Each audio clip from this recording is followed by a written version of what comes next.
आय। ओम नमो भगवते वासुदेवाय। ओम नमो भगवते वासुदेवाय। नारायणं नमस्कृत्य नरं चैव नरोत्तमं देवीं सरस्वतीं व्यासं ततो जयमुदीरये।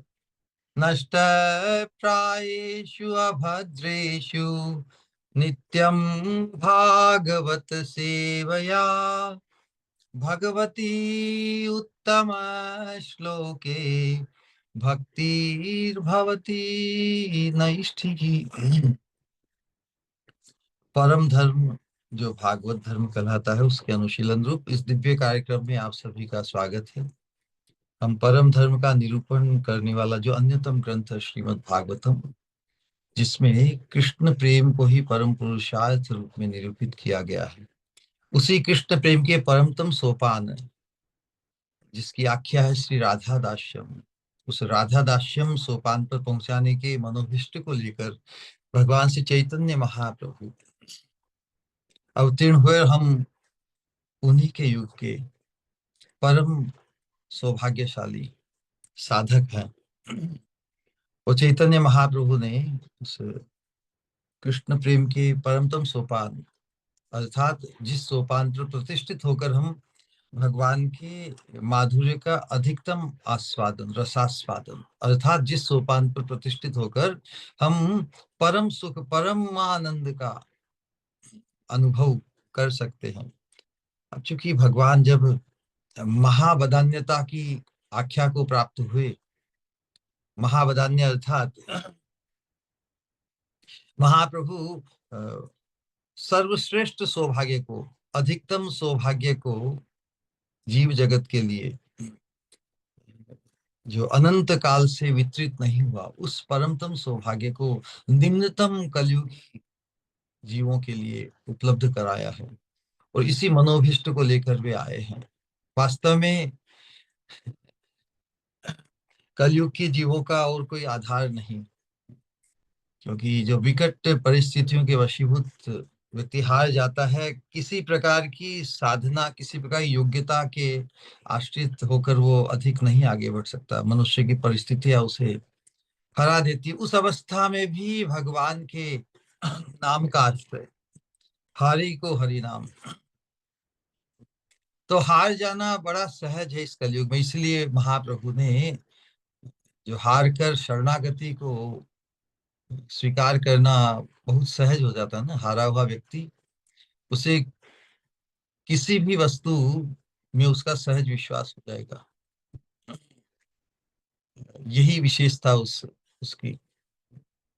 एक हरि नाम लेने से अनंत जन्मों की पाप ग्रंथियां भस्मीभूत हो जाए, और एक कृष्ण का पुकार, क्रंदन पूर्वक पुकार करने से कृष्ण प्रेम हृदय में जागृत हो जाता है। इस प्रकार की जो नाम की महिमा को ग्रहण करने की जो मनस्थिति कलयुग के जीवों के लिए संभव है, वैसी मनस्थिति दूसरे युगों में नहीं हो पाई। और इसीलिए कलयुग के नाम पर अनेक हजारों दोषों गिनाया जाता है।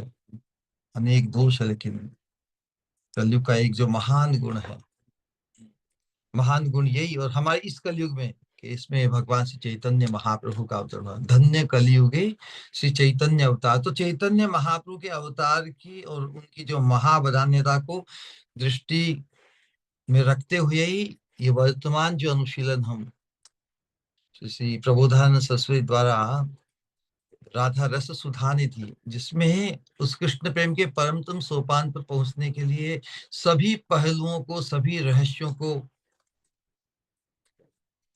किस प्रकार हमारा यथार्थ साधकावेश जागृत हो। साधकावेश अर्थात अजात रति अवस्था, और जो जात रति अवस्था वो भाव दशा है। उसके बाद में वही भाव दशा गूढ़ होकर प्रेम दशा को प्राप्त हो जाती है। ले वर्तमान अवस्था भी वर्तमान अवस्था भी बड़ी जबरदस्त, बड़ी आस्वादनीय, बड़ी आह्लादनीय है। क्योंकि जब परम श्रेष्ठ वस्तु भगवान जो परम श्रेष्ठ वस्तु देना चाहते हैं, उसको प्राप्त करने का जब हमें लोभ जागृत हो जाएगा, तब हमारी एकांतिक आकांक्षा उसे ही पाने की हो जाएगी। फिर उसे उपलब्ध करने के लिए कितनी भी तपस्या या कितनी भी मतलब परीक्षा के रूप में विकट परिस्थिति भी हमें झेलनी हो, लेकिन किसी वस्तु का जो लोभ है वो उसे इतना आकर्षणीय बना देती है कि उस परम आकर्षणीय परम लोभनीय वस्तु को प्राप्त करने के लिए साधक किसी भी हद तक जाने के लिए तैयार हो सकता है। इतनी अमूल्य है महाप्रभु का जो वरदान है, महाप्रभु जो देने आए हैं, वो इतनी श्रेष्ठ है कि जिसकी कल्पना भी जीव नहीं कर सकता। तो इसलिए इतनी निष्ठा प्रत्येक साधक को प्राप्त हो कि जो महाप्रभु देने आए हैं उसी में ही हमारा, उसी में ही हम उसी के साथ हमारा मनोयोग हो जाए। हमें भी वही चाहिए जो महाप्रभु देने आए, क्योंकि महाप्रभु जो देने आए हैं उससे श्रेष्ठ वस्तु की तो कोई जीव कल्पना भी नहीं कर सकता। तो उसी को बार बार स्थापित करते हुए हम सत्संग को आगे बढ़ाते हैं लगातार।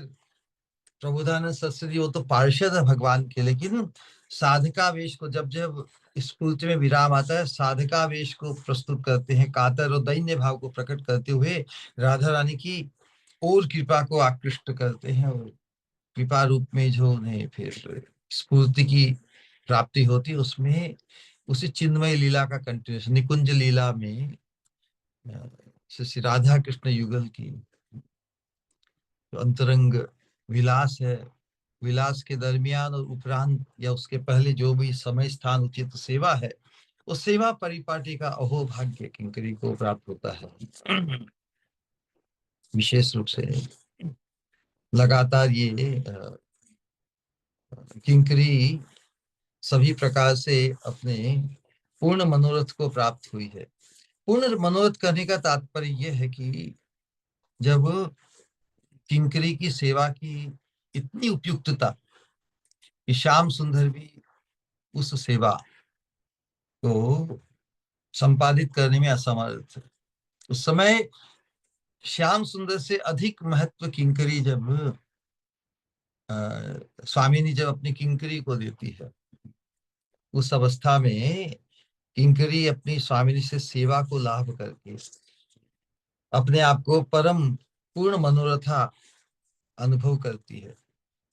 इस प्रकार निकुंज मंदिर में विलास के उपरांत जब जब श्रृंगार और शैया सब कुछ अस्त व्यस्त हो जाती है, तब और श्याम सुंदर पे ही दोषारोपण होता है। ये हमारी स्वामिनी का सहज सहज एक प्रकार की उनकी निखालसता है, एक प्रकार की स्वच्छंदता है, एक प्रकार का अधिकार है, क्या कहें, एक प्रकार की एक प्रकार का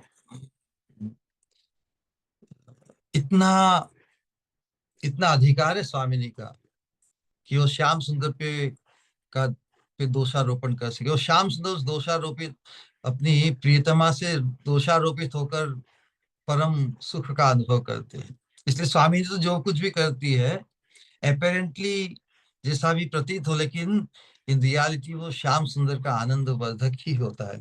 तो उस दृष्टिकोण से जब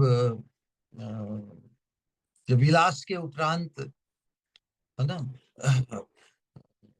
जब किंकरी विलास कुंज में प्रविष्ट होती है और देखती है कि युगल विलास सैया पर बैठे हैं, श्रीमती अपनी स्वामिनी की जो वेशभूषा श्रृंगार इत्यादि वो अस्त व्यस्त है।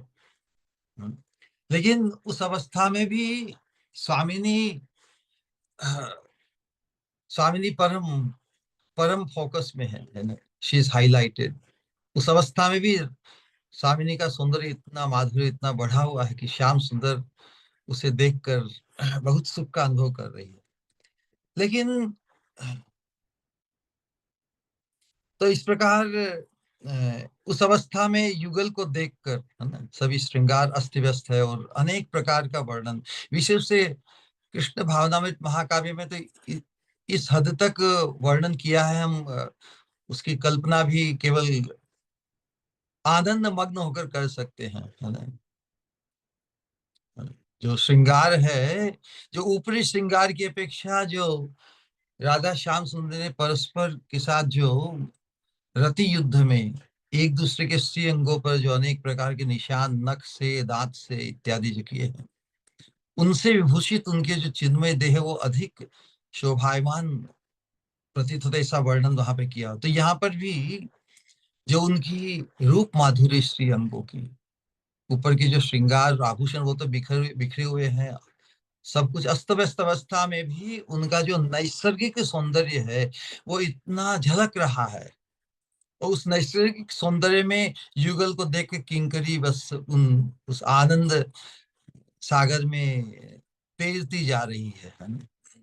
लेकिन उस अवस्था में तो अधिक समय तक रह नहीं सकते, क्योंकि कुछ समय के उपरांत सखियों का भी आगमन होगा ही।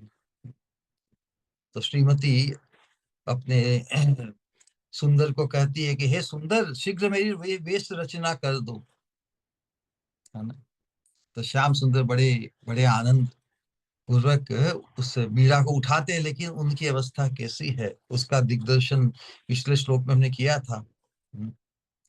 स्वामी यही कहती है कि सखिया मेरी खोज में निश्चय यहाँ आ जाएगी, मुझे इस अवस्था में अस्त व्यस्त अवस्था में देखकर मेरा उपहास करेगी। तो श्याम सुंदर तो बिल्कुल आज्ञा पालन करते हुए राधा रानी का हूबहू श्रृंगार करने के लिए उत्सुक होते हैं। स्वामिनी की वक्ष पर केली मकरी रचना में मनोनिवेश कर रहे हैं कि श्रृंगार तो सभी ने कपोलों पर, हाथों पर, मस्तक पर तिलक इत्यादि। और तो श्याम सुंदर अब आदेश हुआ है तो अपनी समझ से या जो अपने लिए परम आकर्षण का केंद्र, उस दृष्टिकोण से स्वामिनी की वक्षोजों पर केली मकरी रचना में मनोनिवेश कर रहे हैं। लेकिन राधा रानी की उस शोभा को देखकर, राधा रानी के स्तन मंडल की शोभा को देखकर और उनके स्पर्श में क्षुभित होकर नागर आनंद विवश हो उठे। मतलब श्याम सुंदर एकदम अपने संतुलन को नहीं रख पाए हैं, इसलिए वो वेश रचना नहीं कर पा रहे हैं, हाथ हिल रहे हैं। श्याम सुंदर की अवस्था कैसी होगी। तो उस अवस्था में अपने श्याम सुंदर की अवस्था असंतुलित देखकर किंकरी कहते इनसे आज होने वाला नहीं है, बल्कि ये सुधरने के बदले और बिगाड़ देंगे। किसी का हाथ धूज रहा और बहुत क्रिटिकल स्थान पर कलाकारी करनी हो तो बिल्कुल संभव नहीं ना, उस अवस्था में तो नहीं किया। तो किंकरी को स्वामी ने बुलाती है कि अरे ये नागर से नहीं, ये नहीं कर पाएंगे ये श्रृंगार, तू शीघ्र वेश रचना कर दे। तो उनके आदेश से किंकरी उनकी वेश रचना में निरत हो गई है। मुग्ध नायक पास बैठकर राधा किंकरी की वेश रचना की कला को देख रहे हैं, उसकी परिपाटी को देख रहे हो, सोच रहे हैं हाय मैं इतना अयोग्य हूं, इस किंकरी का सा सौभाग्य प्राप्त करता तो धन्य हो जाता। श्याम सुंदर बहुत चाहते हैं कि सभी प्रकार की सेवा संपादित करे अपनी प्रियतमा हमारी स्वामिनी की, लेकिन उनकी जो आनंद विवश अवस्था को प्राप्त हो जाते हैं तो क्या करें, असमर्थ हो जाते हैं। तो राधा किंकरी की ऐसी अवस्था कि जो सेवा, अभिष्ट सेवा, ऐसा नहीं कि श्याम से नहीं चाहते, चाहकर भी वो सेवा संपादित नहीं कर सकते। लेकिन राधा किंकरी वो सेवा सहज संपादित करती है। तो राधा किंकरी किस प्रकार स्वामिनी का, पहले तो पूरा जो अंग है, वदन इत्यादि सभी कुछ गीले वस्त्र से पोंछा है। फिर कपोल देश पर मनोहर पत्रावली रचना की, आकर्ण विशाल नेत्रों को कज्जल से उज्जवल किया। जितने भी श्रृंगार उसका गिना रहे हैं, बिंब फल जैसे रंजित अधरों पर रंग लगाकर और भी सुरंजित लाल कर दिया है ओठों को। बड़ी परिपाटी के साथ स्तन युगल पर कुमकुम का प्रलेप किया, अंत में बड़े प्रेम के साथ श्री चरणों में अलग तक आलता लगा दी। पदांगुली पंक्ति को भी अलग तक राग से सुरंजित कर दिया। किंकरी ने यह समस्त सेवा इतनी क्षिप्रता से की, बड़ी दक्ष है ना। उन्हें तो कंपन नहीं होता, कंपन कंपन तो श्याम सुंदर को होता, लेकिन जहाँ सेवा की, यथार्थ सेवा की आवश्यकता, कंपन से काम नहीं चलेगा ना। तो उस दृष्टिकोण से श्याम सुंदर भी किंकरी को खुद से अधिक सौभाग्यशाली मानते हैं। उसकी सेवा दक्षता से परम प्रसन्न श्रीमती करुणापूर्वक नेत्रों से उसकी ओर देखकर श्याम सुंदर से बोली कटाक्ष में, देखो इसकी वेश रचना की कैसी दक्षता है, ये सब काम इन लोगों से सीख लो, कभी काम आएंगे। तो श्याम सुंदर तो अवाक विस्मय विस्मय के साथ भाग्यवती राधा दासी की ओर देखकर स्नेह करुणा मिश्रित स्वर से बोले, अपनी स्वामिनी की ऐसी सेवा मुझे भी सिखा देना। श्री युगल के असीम स्नेह और करुणा के रस में डूबकर किंकरी स्वयं को पूर्ण मनोरथा मान रही है कि जहां पर श्याम सुंदर से भी काम नहीं बना, वो काम किंकरी ने बना दिया। तो आनंद रस में भी डूब रही है किंकरी, सहसा स्फूर्ति में विराम आ गया। स्फूर्ति में विराम होने के उपरांत फिर श्रीपाद ने साधक दशा में ऐसा सेवा सौभाग्य प्राप्त करने के लिए स्वामिनी के चरणों में कातर प्रार्थना की। जब स्फूर्ति विराम आता, जैसे सब कुछ खो दिया, अब पुनः प्राप्त करने के लिए क्रंदन ही एकमात्र शेष रह गया। तो क्रंदन करते हुए जो प्रार्थना पुनः उसी सौभाग्य की, कितना अद्भुत सौभाग्य, स्वामिनी का वो श्रृंगार सज्जा की जो श्याम सुंदर करने में असमर्थ रहे, इतनी पूर्ण मनोरथा अपने आप को अनुभव करती हुई जब स्फूर्ति में विराम आ गया, तो कातर हृदय से, लेकिन कृपा रूप में पुनः जो स्फूर्ति को प्राप्त हुई, उसमें जो लीला और जो सौभाग्य अपना अनुभव किया, उसी का चित्रण आज के श्लोक में, श्लोक संख्या 224, किंकरी का परिहास चातुर्य। किस प्रकार किंकरी का इतना अधिकार, अपनी स्वामिनी की इतनी अंतरंग है, लेकिन जानती है ना किस समय क्या कहना है, और जो और कोई नहीं बोल पाए वो किंकरी ही बोल पाए। बहुत बार जो सखियां भी नहीं बोल पाए, क्योंकि सखियों को वो उतनी अंतरंग अवस्था में उनकी उपस्थिति नहीं होती, किंकरियों की होती है। तो श्याम सुंदर से जो हरकतें हुई, जो उनके हाथ हाथ धूसने लगे, हिलने लगे, राधा रानी का श्रृंगार कर अवस्था में असमर्थ रहे, उस अवस्था का दर्शन सखियां तो नहीं करती ना, किंकरियां करती। तो उस दृष्टिकोण से जो उपहास सखियां भी नहीं कर पाती श्याम सुंदर की, वो उपहास श्याम सुंदर का किंकरियां करती है। उसी उनका जो परिहास चातुर्य कितना अद्भुत है, उसका चित्रण आज बहुत अद्भुत श्लोक है। तो ये कंटिन्यूएशन में ही किस प्रकार उसी लीला की स्फूर्ति होती है। पिछले पिछली स्फूर्ति में जो राधा रानी की जो मनोज्ञ वेश रचना की परिपाटी उसे प्राप्त हुई, अपना जो मनोरथ पूर्ण किया, तो किंकरियों का मनोरथ कोई साधारण है क्या? वो मनोरथ कितना एक्सक्लूसिव है, श्याम सुंदर भी जिसे करने में असमर्थ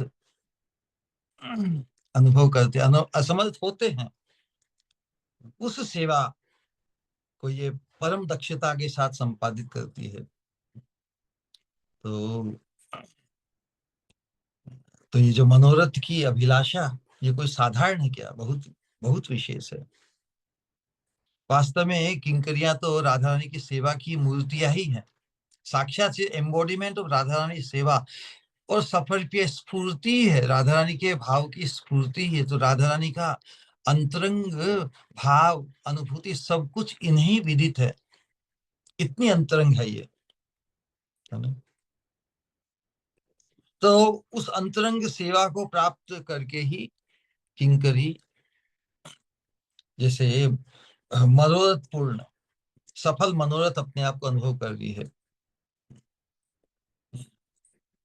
तो उसी प्रकार की, क्योंकि हम किंकरियों के अनुगत्य में ही है हमारी जो किंकरी भाव की उपासना, किंकरियों का ये जो सौभाग्य है, जिस सौभाग्य को प्रकाशित किया जा रहा है प्रत्येक अनुशीलन में, तो हम भी उन किंकरियों के ही अनुगत्य को ग्रहण करते हुए साधक अवस्था में भी, है ना, हमारे भी हृदय में वैसी ही आकांक्षा, वैसी ही लालसा जागृत हो जो किंकरियों ने यहाँ पर प्रबोधानंद सरस्वती ने प्रकाशित की है। सेवा वासना की जो सौरभ है,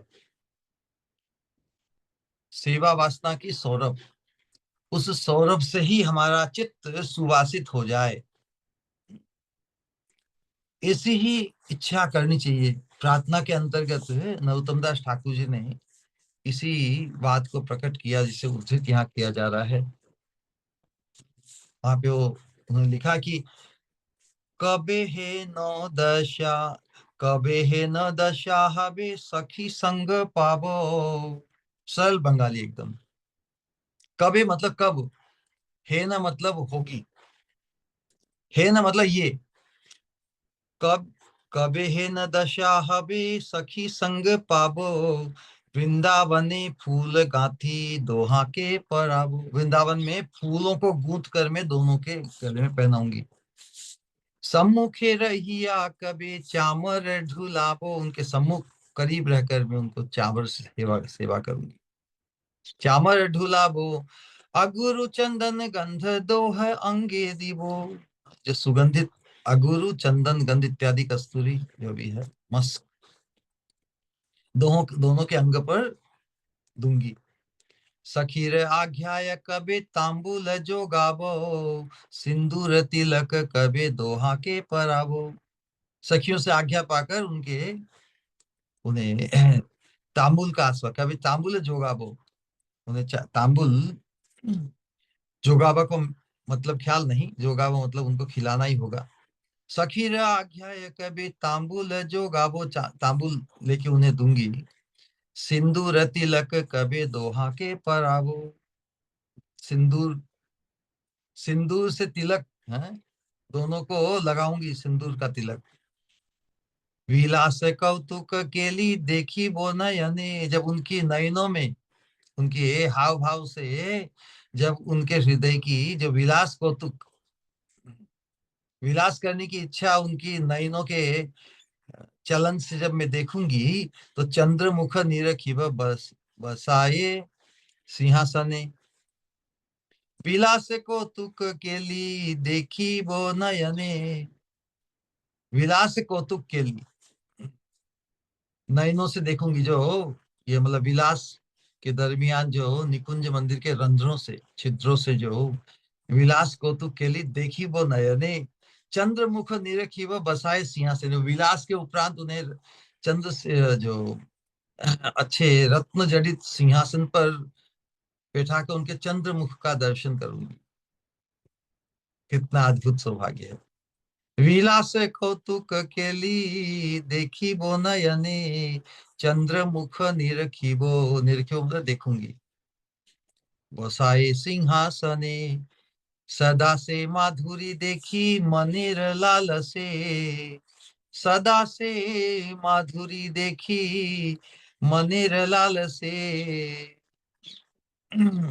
कितने, कितने जन्मों की लालसा है, सदा से हमेशा ही माधुरी देखी मनिरे लाल से, मन की लालसा थी कब ये माधुरी देखूंगी।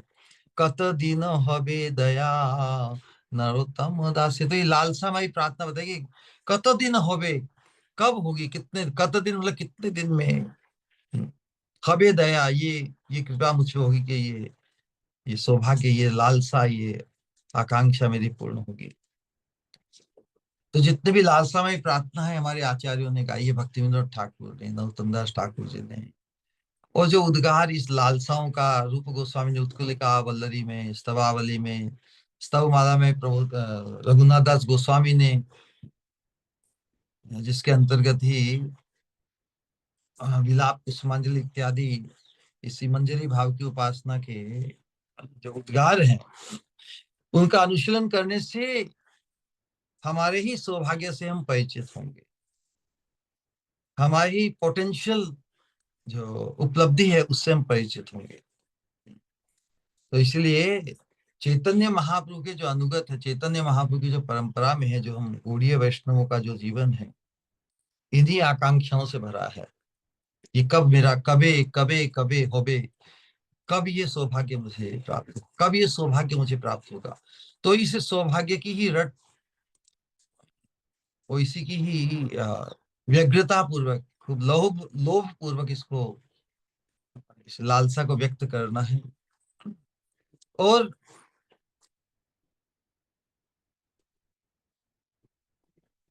इसी आशा को,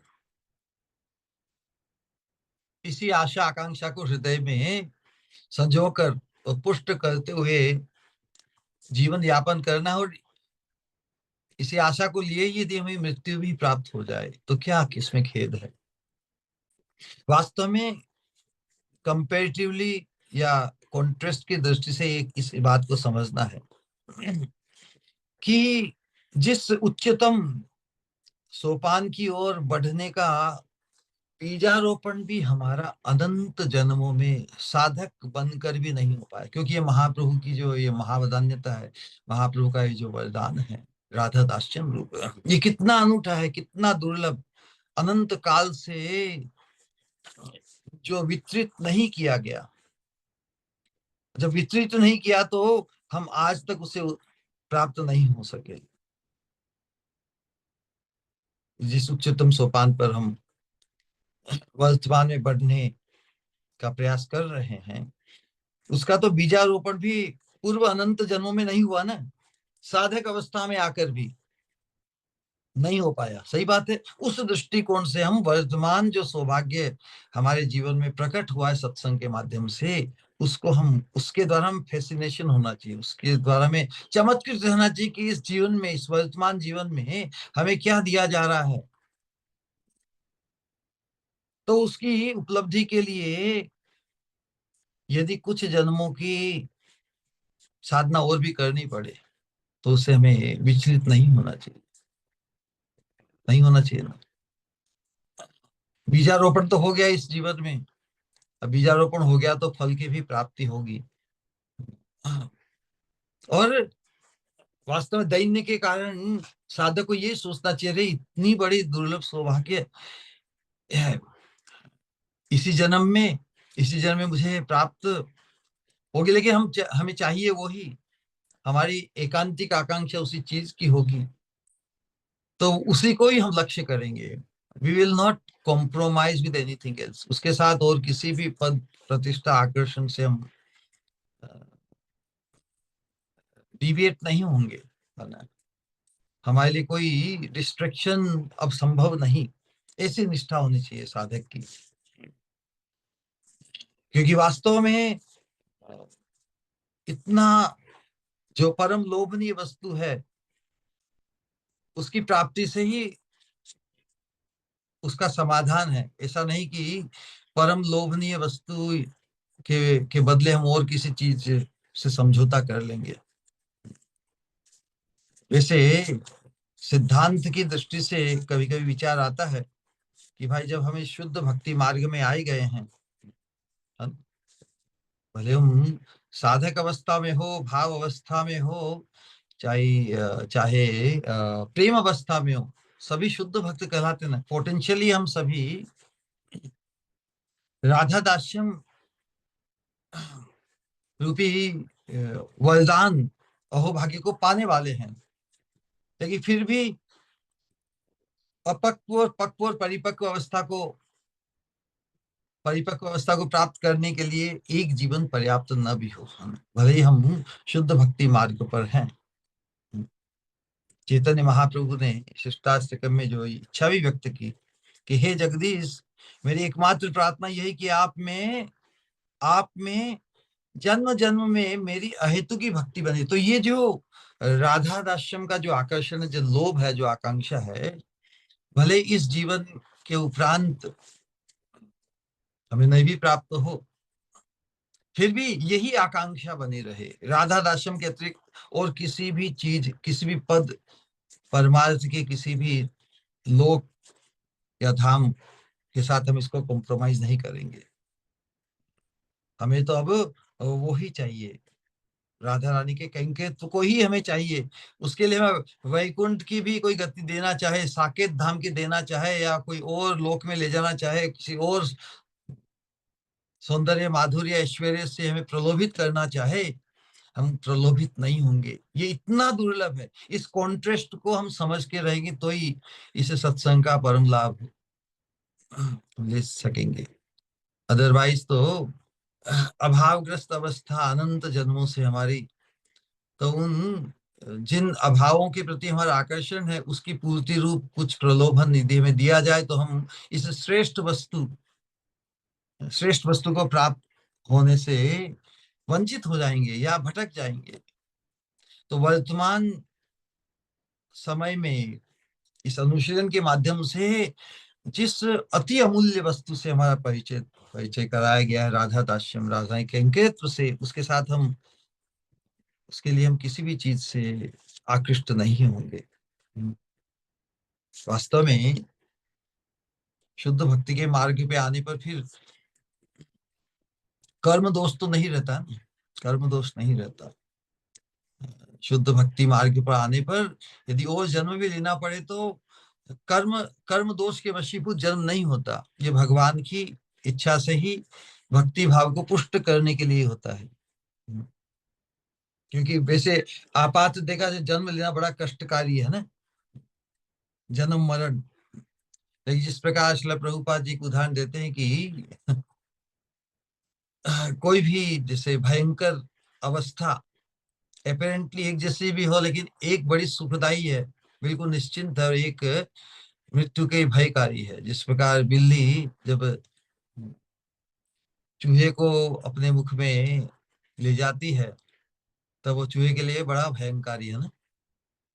उसी मुंह उन्हीं दांतों में दबाकर जब बिल्ली अपने किट्स को ना, किटीज को, अपने बच्चों को ले जाती है तो बड़े वो सुरक्षित, एक जो दांतों की जो जो है जाल, उसमें भय उपकारी है, लेकिन दूसरों के लिए बड़ा सुखकारी है।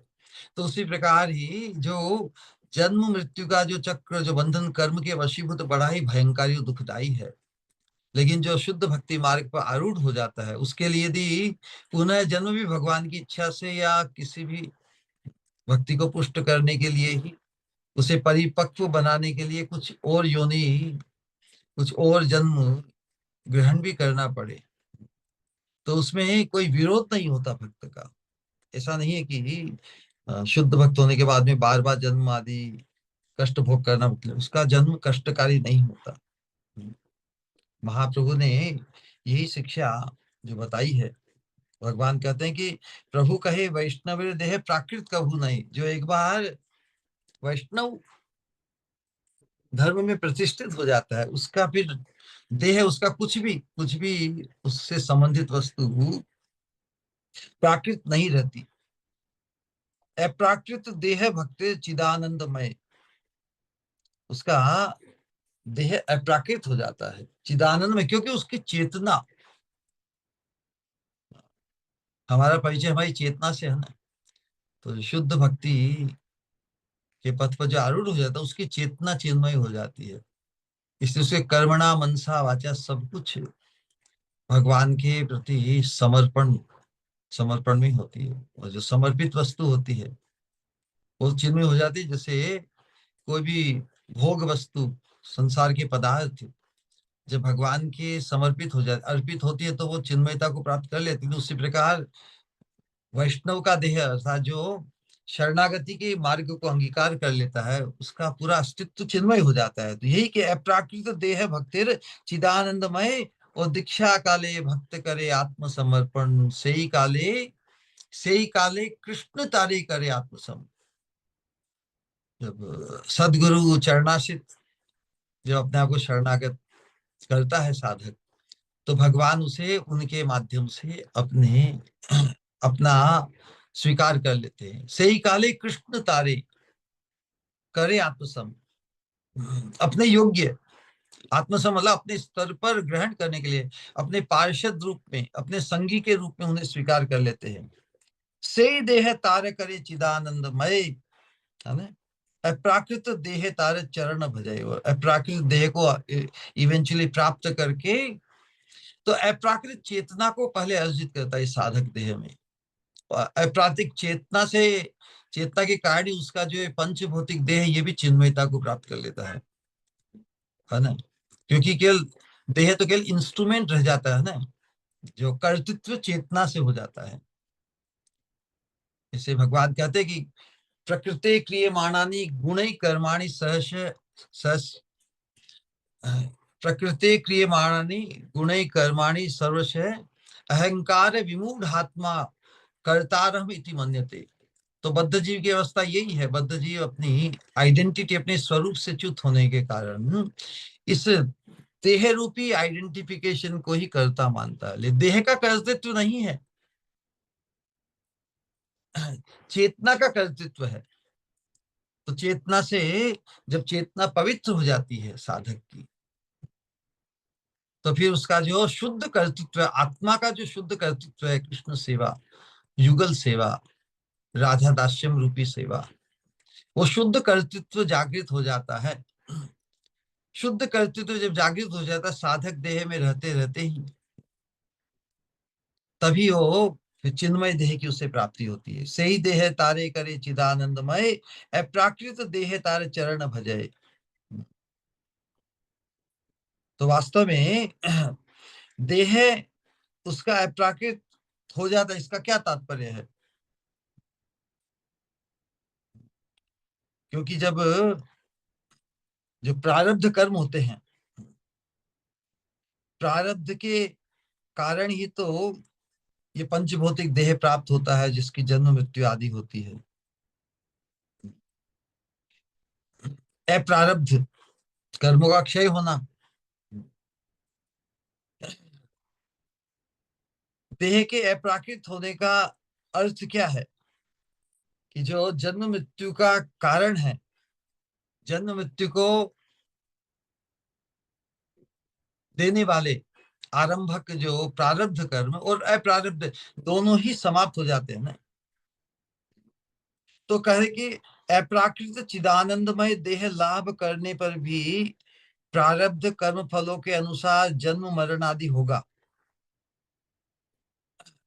ऐसा यदि कहा जाए। प्रारब्ध कर्म फलों के अनुसार, क्योंकि महाप्रभु ने जो कहा ना कि मम जन्मनि जन्मनीश्वरे भवताद भक्ति अहेतु की त्वयि, तो यहाँ पर कृष्ण की इच्छा को साधक तो दैन्य विशेष सोचता है कि मैं इतना मतलब इतने मेरे पाप है, इतना मैं निकृष्ट हूँ, मैं इतना अपवित्र हूँ, भगवान तो परम पवित्र है, मैं उनका संग कैसे कर सकता हूँ। इसलिए प्रभु बार बार मुझे मेरे प्रारब्ध पाप कर्मों के वशीभूत बार बार जन्म भी लेना पड़े, कोई बात नहीं, लेकिन मेरी चेतना आप शुद्ध भक्तिमय बनाए रखे। क्योंकि प्रारब्ध कर्म कर्म साधक के नहीं रहते शुद्ध भक्ति पर आरूढ़ होने पर। फिर भी किसी कारण उसका जो जन्म मरण आदि होता है, तो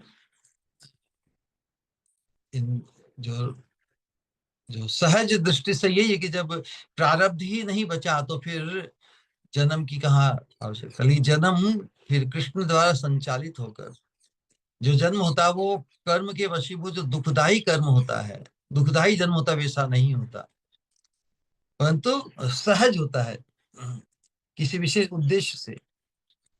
तो ऐसा नहीं सोचना चाहिए कि अब जिसके, तो इसीलिए बहुत बार जो शुद्ध भक्त भी इस संसार में आविर्भूत होते हैं भगवान के मिशन के लिए ही ना।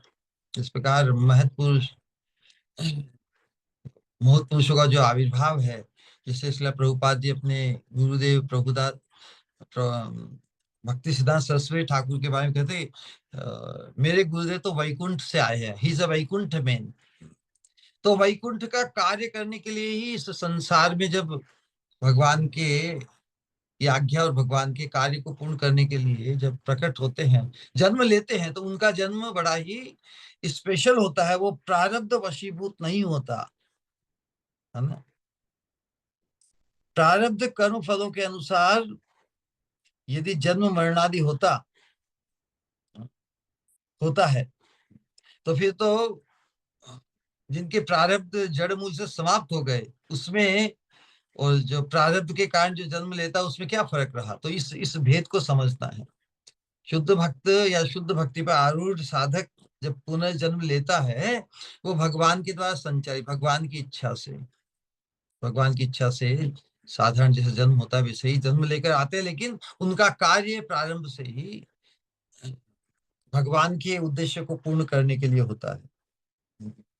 नहीं तो ऐसा कंफ्यूजन हो सकता है। जिस प्रकार एक एक उक्ति है शास्त्रों में कि अ, ये रहा बंध्या का पुत्र।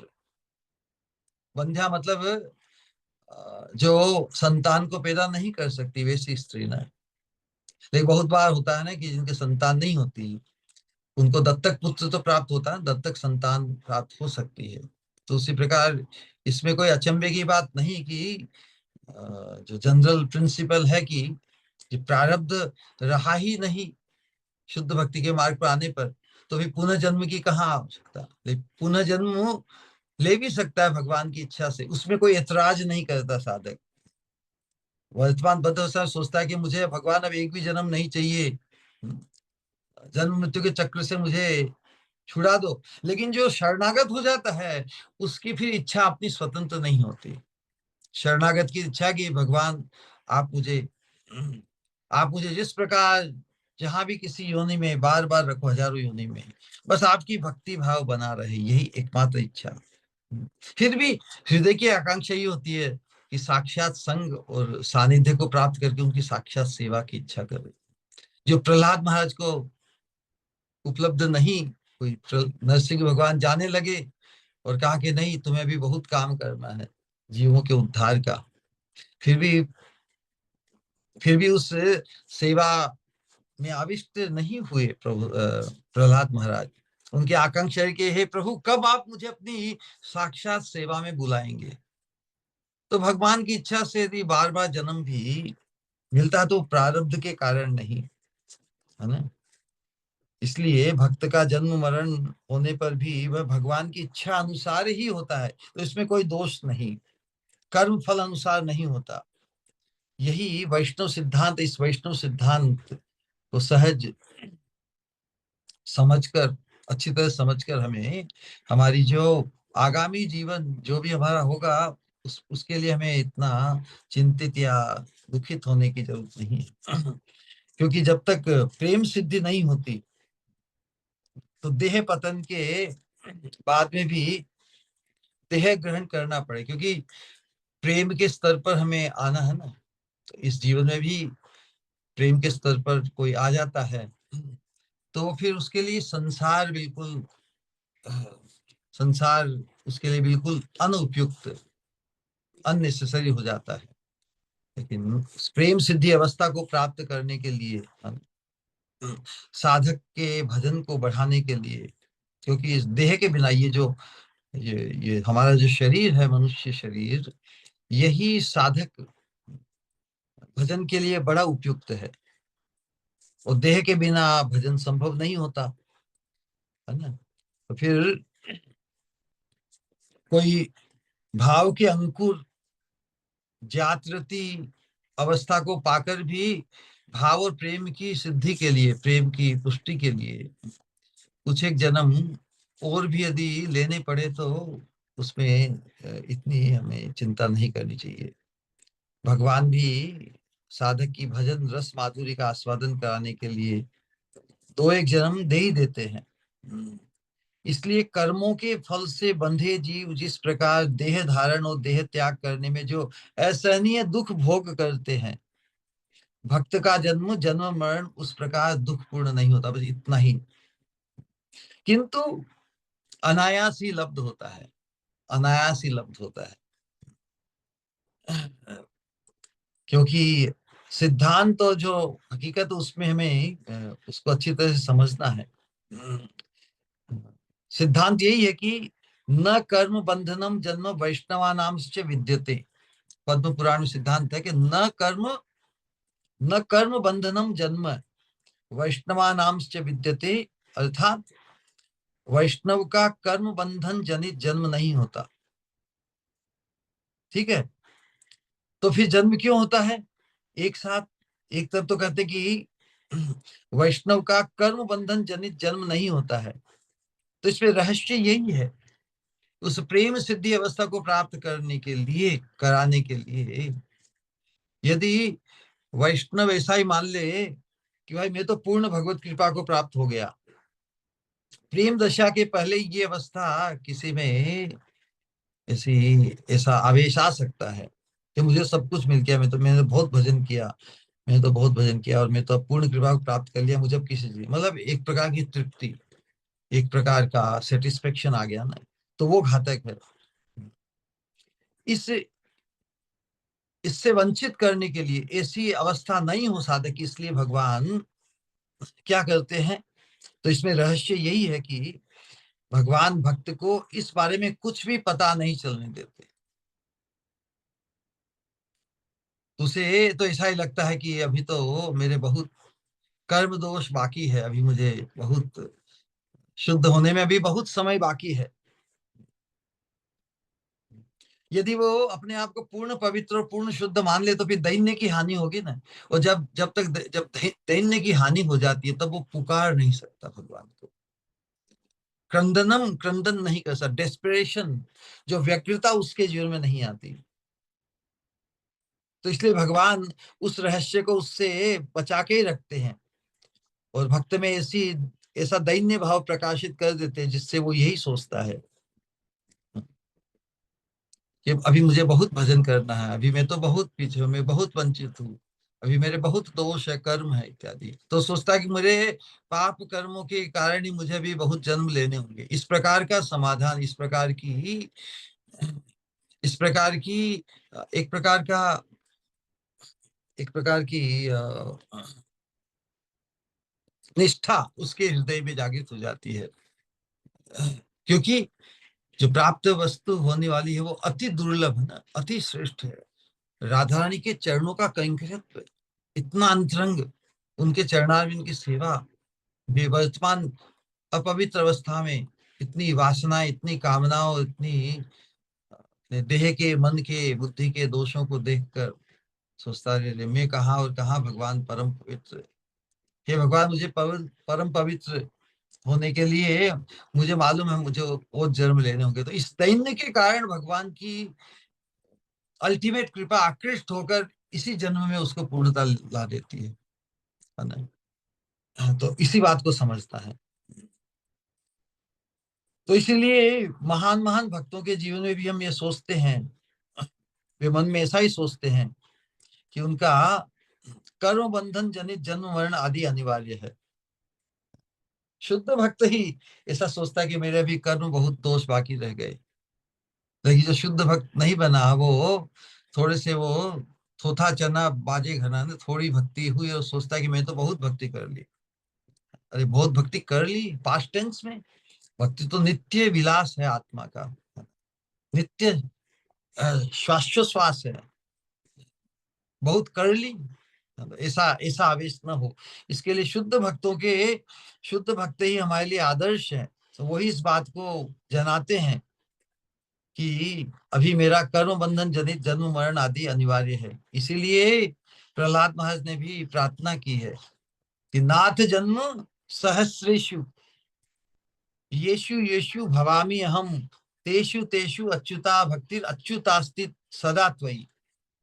विष्णु पुराण में नरसिंह भगवान के प्रति प्रहलाद जी प्रार्थना करते कि नाथ जन्म सहस्त्रेषु, हे प्रभु कर्म फल अनुसार तो मुझे सहस्त्र सहस्त्र योनियों में भ्रमण करना ही होगा। बोलिए,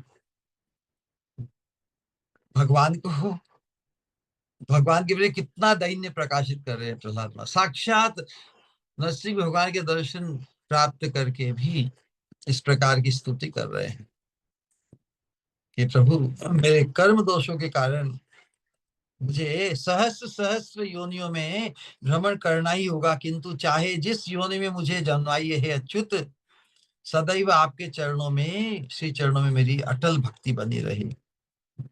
इस प्रकार का भाव, तो हम जो इस मंजरी भाव की उपासना में यहाँ पर चैतन्य महाप्रभु की जिस कृपा को हम लक्ष्य कर रहे हैं, वो कृपा इतनी दुर्लभ, वो सोपान इतना अमूल्य अनूठा है, उसके लिए हमें यदि कुछ जन्म भी लेने पड़े तो उससे हमें पीछे हट नहीं करना है।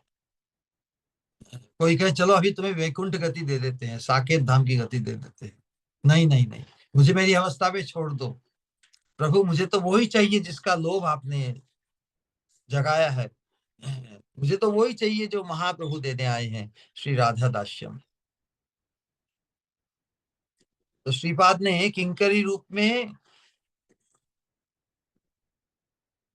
जो स्फूर्ति में जो राधा रानी की अद्भुत सेवा, जिस सेवा को प्राप्त करके सेवा मनोरथ पूर्ण हुआ, श्याम सुंदर भी उस सेवा को करने में असमर्थ हुए, उस सेवा को संपादित करके किंकरी अपने आप को सर्व पूर्ण मनोरथ अनुभव करती है।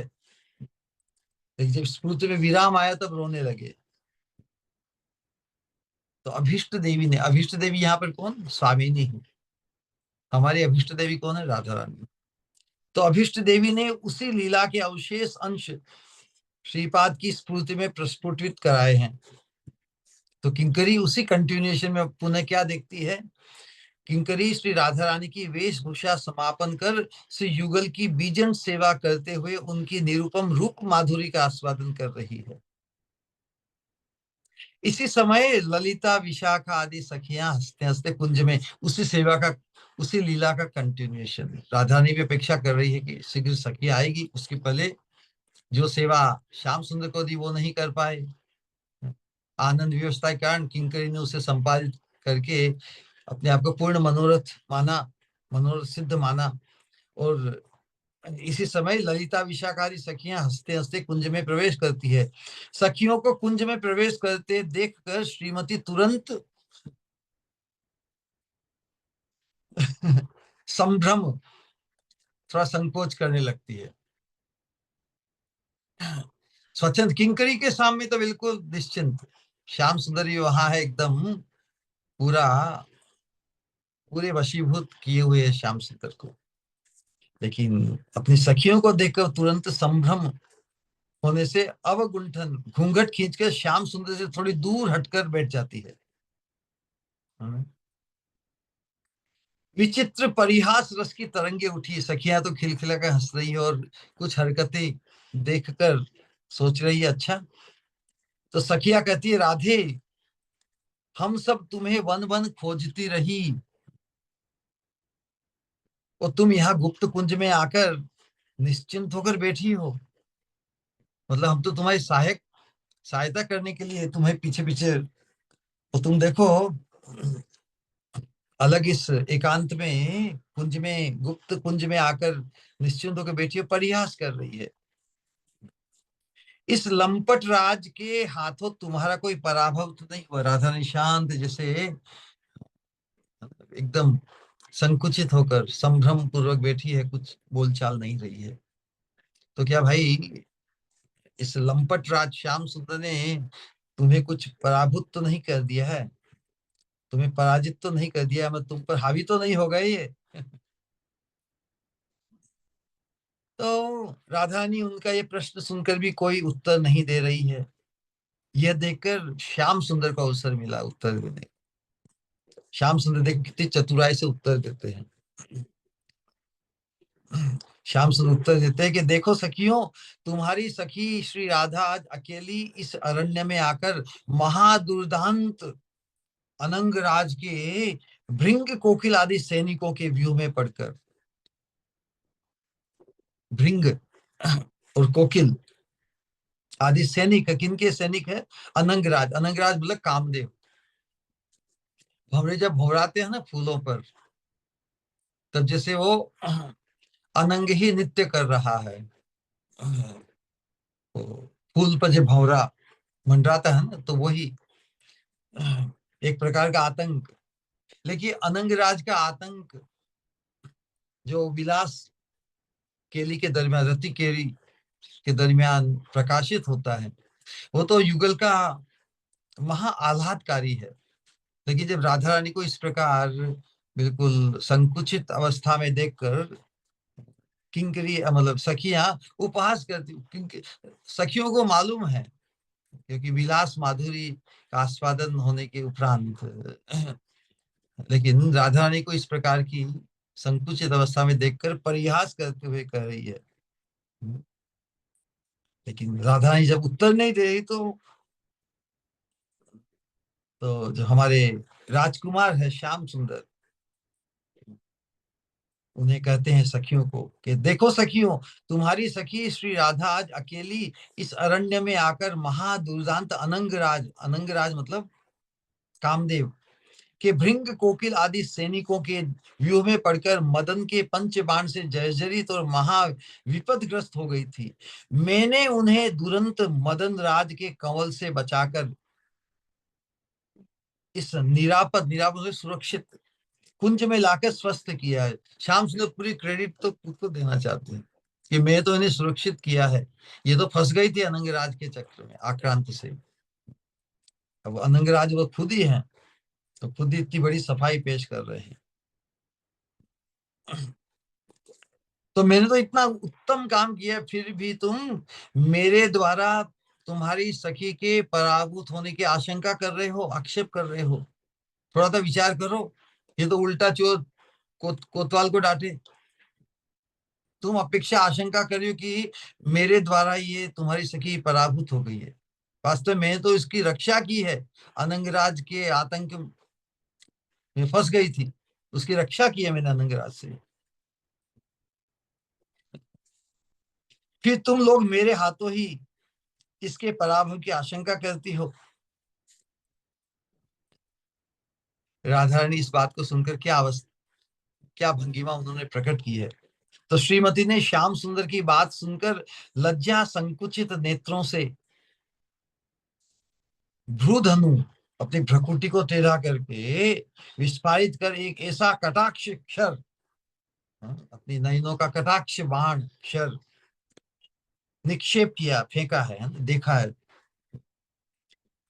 कि जिससे नागरराज जर्जरित होकर विमोहित हो गए। अरे ये तो मुझ पे गुस्सा कर रही है। राधा रानी गुस्सा करके बताया, ये कहने की तुमने जरूरत की, हाउ डेयर यू, जो मनमानी बके जा रही हो। तो श्रीमती के कटाक्ष शर का प्रभाव अनुभव कर सखियां हंसते हंसते बोली, श्याम सुंदर, ये असलियत, असलियत तो हमारी सखी ने प्रकाशित की है। तुमने मदन राज के कंवल से हमारी सखी की रक्षा की है, अथवा हमारी सखी ने मदन कंवल से तुम्हारी रक्षा की है? सही बात बताओ। तो श्रीमती के मोहन कटाक्ष से विमोहित नागर थोड़ा धैर्य धारण कर बोले, सखियो तुम सब भली भांति जानते हो, इस ब्रज में ब्रजवासी जब जब विपदग्रस्त हुए हैं, उनकी रक्षा किसने की? मैंने की। श्याम सुंदर अपनी प्रतिष्ठा को स्थापित करने का प्रयास कर रहे हैं। तब तब मैंने उनकी विविध विपदाओं से रक्षा की है, यहाँ तक कि पूरे सप्ताह गिरिराज गोवर्धन को हाथ पर धारण कर इंद्र की वृष्टियों, वज्रपात आदि उत्पातों से ब्रजवासियों को मैंने मुक्त किया है। तो तुम मुझे क्या समझती हो? यह बात भी ब्रज में सर्वत्र विदित है, मैं वही महावीर हूँ। तुम्हारी ये भीरू, भीरू मतलब डरपोक स्वभाव सुकोमला सखी भला मेरी क्या रक्षा करेगी? मैं तो खुद महावीर हूँ, ये मेरी भीरू डरपोक व्यक्ति को ही महावीर की रक्षा करे, ये तो अटपटा है ना कहना। मैंने ही मदन के हाथ से इनकी रक्षा की है। तो किंकरी अब उसके लिए असहनीय हो गया, जब इतनी डींग हाँक रहे हैं श्याम सुंदर, गलत अंट शंट, कि किंकरियों के लिए तो अपनी स्वामिनी का उत्कर्ष ही उत्कर्ष उत्कर्ष में जरा भी अपकर्ष आए तो वो उसे सहन नहीं करती किंकरिया में। श्याम सुंदर हाउ डेयर्स ही कि उनके सामने उनकी स्वामिनी का अपकर्ष अपकर्ष कर रहे हैं। तो किंकरी श्याम सुंदर की बातें सुनकर परिहास के साथ कहती है, हे गोपेंद्र कुमार, तुमने विशेष प्रयत्न कर, हाँ तुम जो कह रहे हो 7 दिन तक तुमने गिरिराज गोवर्धन धारण किया, उसके तो बहुत प्रयत्न किया तुमने ना, बहुत प्रयत्न कर एकमात्र गिरी गोवर्धन को 7 दिन धारण किया था। तो यहाँ पर जो किंकरी ने जो जो परिहास चातुर्य है वो जो आज के श्लोक में प्रकट हुआ उसको आज वो कह रही है उसी उसी क्रम में। श्री गोवर्धन एक एव भवता पाणौ प्रयात्नाद्रित है, श्री राधा तनु हेम शैल युगले दृष्टेपि ते शाद्वयम् तद गोपेन्द्र कुमार मा कुरु वृथा गर्वं परिहासतः कर्वेहम कर्वेहम वृषभानुनंदिनी तव प्रेयान समाभाषे। हे गोपेंद्र कुमार, तुमने मात्र एक गोवर्धन गिरी अति यत्न पूर्वक धारण किया था। फिर जो परिहास करने में बता रहे हैं जो साक्षात अनुभव किया है, जब राधा रानी का श्रृंगार सजाने में जब वक्षस्थल का श्रृंगार करने में श्याम सुंदर की जो विचित्र अवस्था हुई ना, संतुलन को हाथ धूसने लगे, तो किंकरी उसी बात को प्रकट कर रही है कि इधर श्री राधा के वक्ष पर कनक शैल युगल, राधा रानी के सभी अंगों की जो आभा है वो तप्त कांचन है ना, तप्त कांचन, इसलिए राधा रानी के वक्ष पर कनक शैल युगल, शैल मतलब पर्वत युगल देखकर ही भयभीत हो जाते हो तुम, अतएव परिहास के छल से भी और वृथा गर्व मत करना। हे वृषभानु नंदिनी, मैं तुम्हारे प्रियतम से ऐसा कब कहूंगी, स्फूर्ति में जब विराम आएगा तो स्फूर्ति के अंतर्गत क्या जो वर्णन है उसको हम पूर्ण करते हैं। तो तुम किंतु हमारी श्री राधा तो अपने वक्ष पर 2 विशाल हेम शैलों को अनायास ही निरंतर धारण किए रहती है। तुम तो एक पर्वत को बड़े प्रयत्न से बड़े उसको उठाकर धारण किया, लेकिन हमारी श्रीमती राधा रानी तो अपने वक्ष मंडल पर 2 हेम शैल, शैल मतलब पर्वत को अनायास ही निरंतर धारण किए रहती है।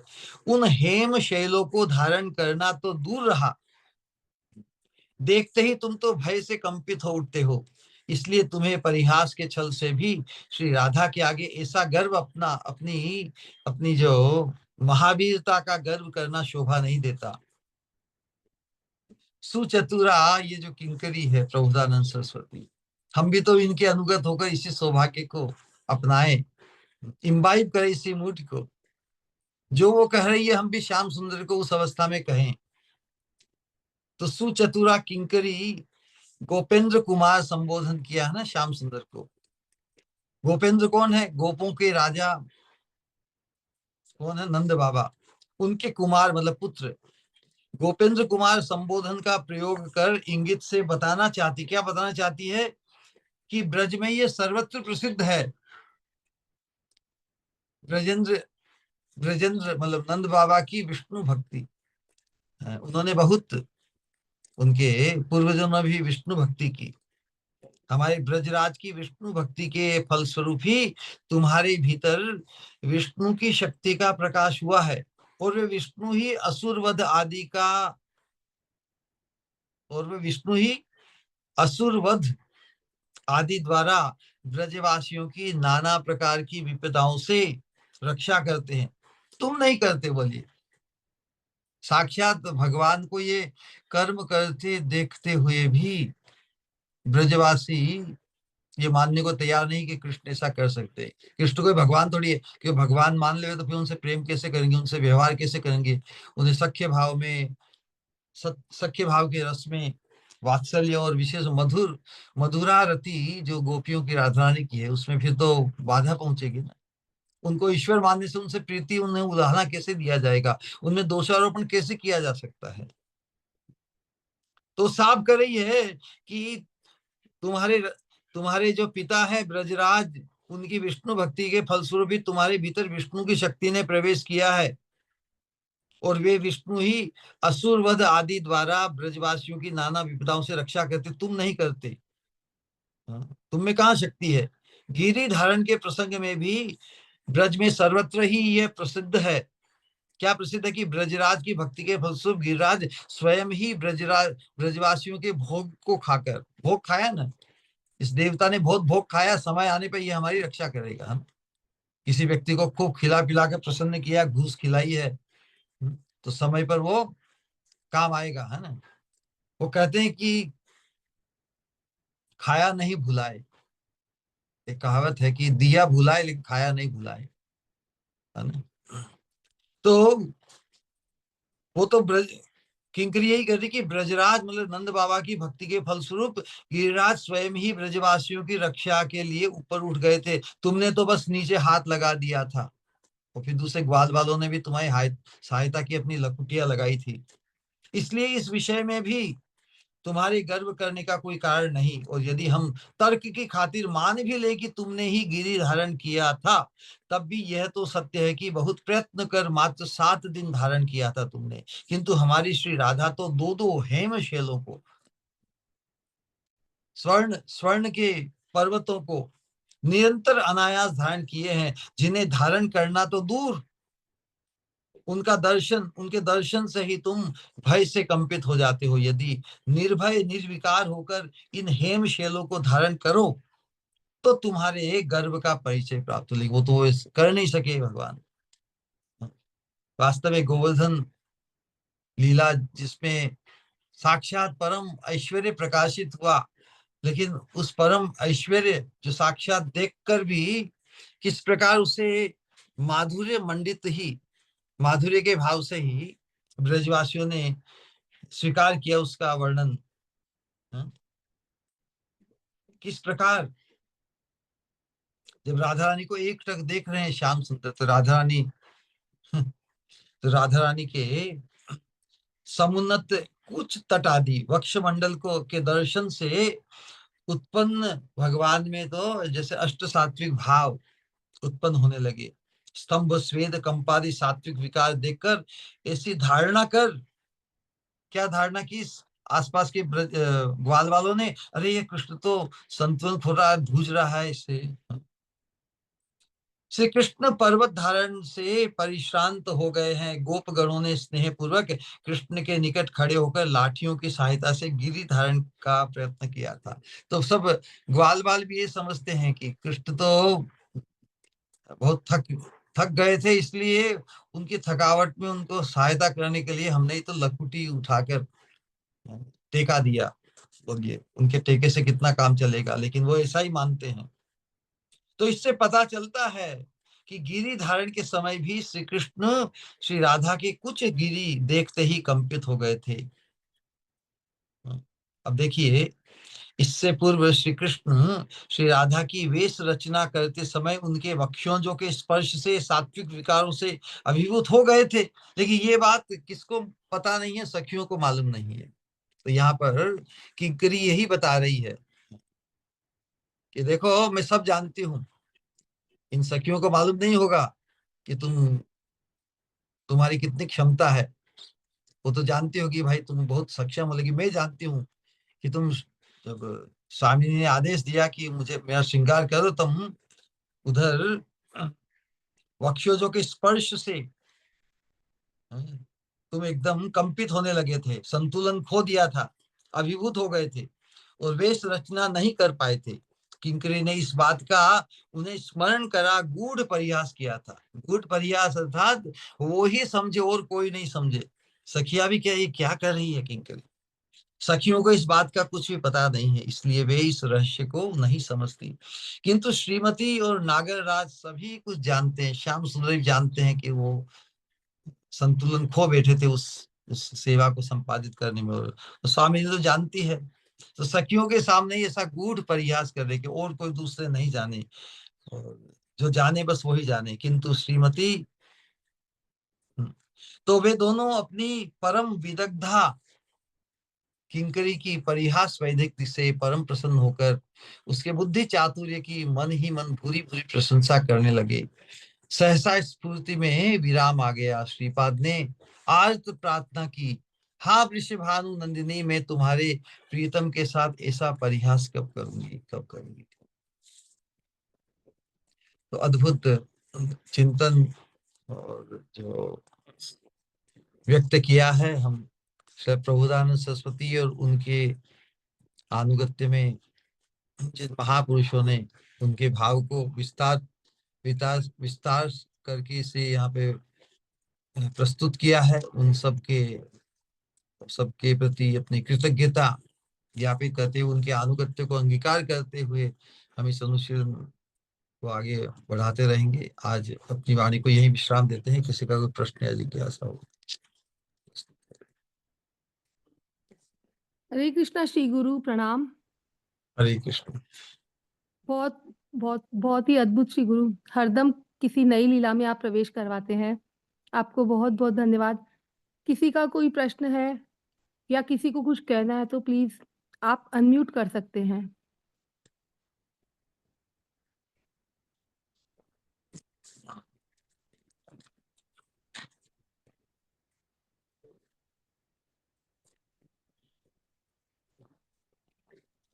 आप तभी अपने आप को अनम्यूट कर सकते हैं।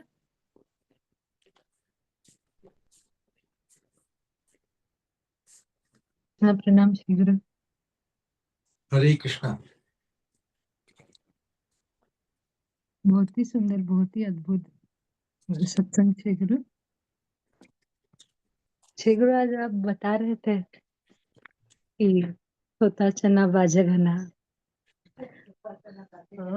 श्री गुरु, जब हम घर पे रहते हैं, मतलब अ, अगर किसी के सामने कुछ भी सत्संग करते हैं तो सब लोग बोलते हैं जितना करना है उतना ही करना चाहिए, पूरा दिन क्या राम राम करना चाहिए।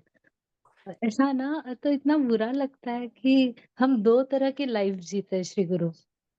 एक दिखाने की लाइफ जीते हैं और एक अंतरात्मा से जुड़ी हुई आपके साथ में जो जीवन है वो जीते हैं। श्री गुरु, बहुत क्रंदन होता है, बहुत दुख होता है कि एक तरीके की लाइफ नहीं जी पाते अंदर से और बाहर से। कैसे मदद करें खुद की। में जो दोषारोपण करते हैं उनको सहराइए, उन्हें सहराना होगा। वही तो हमें सावधान करते हैं, वही तो हमें आगे बढ़ने के लिए प्रेरित करते हैं। कोई हमारी प्रशंसा ही करे वो हमारे इतने सहायक नहीं है। अफकोर्स हमें प्रोत्साहित किया जाए, ये अच्छा है, उनको सुलभ होता है, लेकिन जो केवल हमारी प्रशंसा ही करे वो हमारे यथार्थ में उतने सहायक नहीं है जितने जो हमें हमारी साधारणता या ऑर्डिनरी, तो जिससे हम ये अनुभव कर सके, हाँ I am still very ordinary. ये कौन कह सकता है? जिसका जिसका सौभाग्य उजागर हो गया है।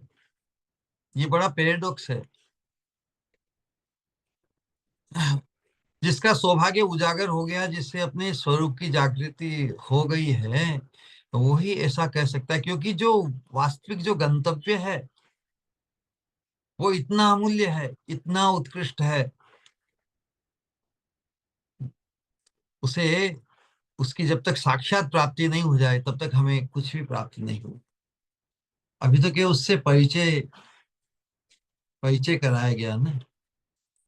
तो कोई हमें कहे कि ये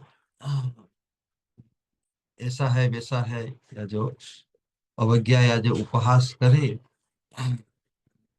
वो हमें पुश कर रहे हैं कि हाँ, जब तक हम साक्षात कैंकरित्व को प्राप्त नहीं कर लेते, तब तक अपने आप को कुछ भी इतना विशेष नहीं मान लेना है कि हमें कोई साधारण कहे तो इसमें गुस्सा आए। तो जो हमारा उपवास करे, जो हमें ऑर्डिनरी कहे, उनको कहना कि यस, तुम जितना ऑर्डिनरी मानते हो मैं उससे भी अधिक ऑर्डिनरी हूँ, जितना निम्न तुम्हें मानते हो उतनी मुझमें तो दिखावे का भी भजन नहीं है।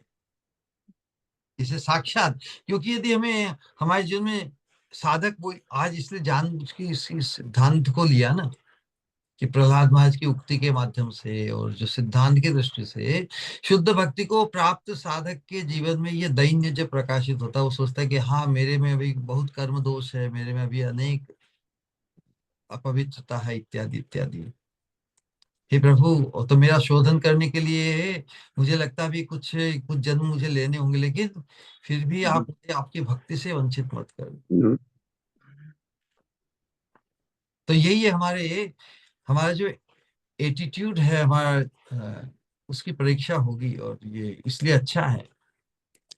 लेकिन you know what is the most wonderful thing, जब परमार्थ में हमारी चेतना जागृत हो जाती है, फिर हम हमारे अपने एपेरेंटली विपरीत वातावरण को भी अपने लिए उपयोगी बना सकते हैं। वो वो हमारे विरोधी नहीं है, वो हमारे सहायक है। यही तो एक्सपर्टीज है, ये इसी दक्षता को तो हमें प्राप्त करना है। हम क्यों अपेक्षा करें कि हमारे जो सोकल अपने कहलाने वाले हैं वो हमारी प्रशंसा करें। प्रशंसा करके ही तो हमें इस संसार में बांध लिया ना उन्होंने, अब हमें संसार से बंधना नहीं है। तो उन्हें कुछ अटपटा लग भी सकता है, वो हमें कुछ परिवर्तन को देखकर कटाक्ष करेंगे, दैट्स नॉर्मल। उसमें एबनॉर्मल क्या है?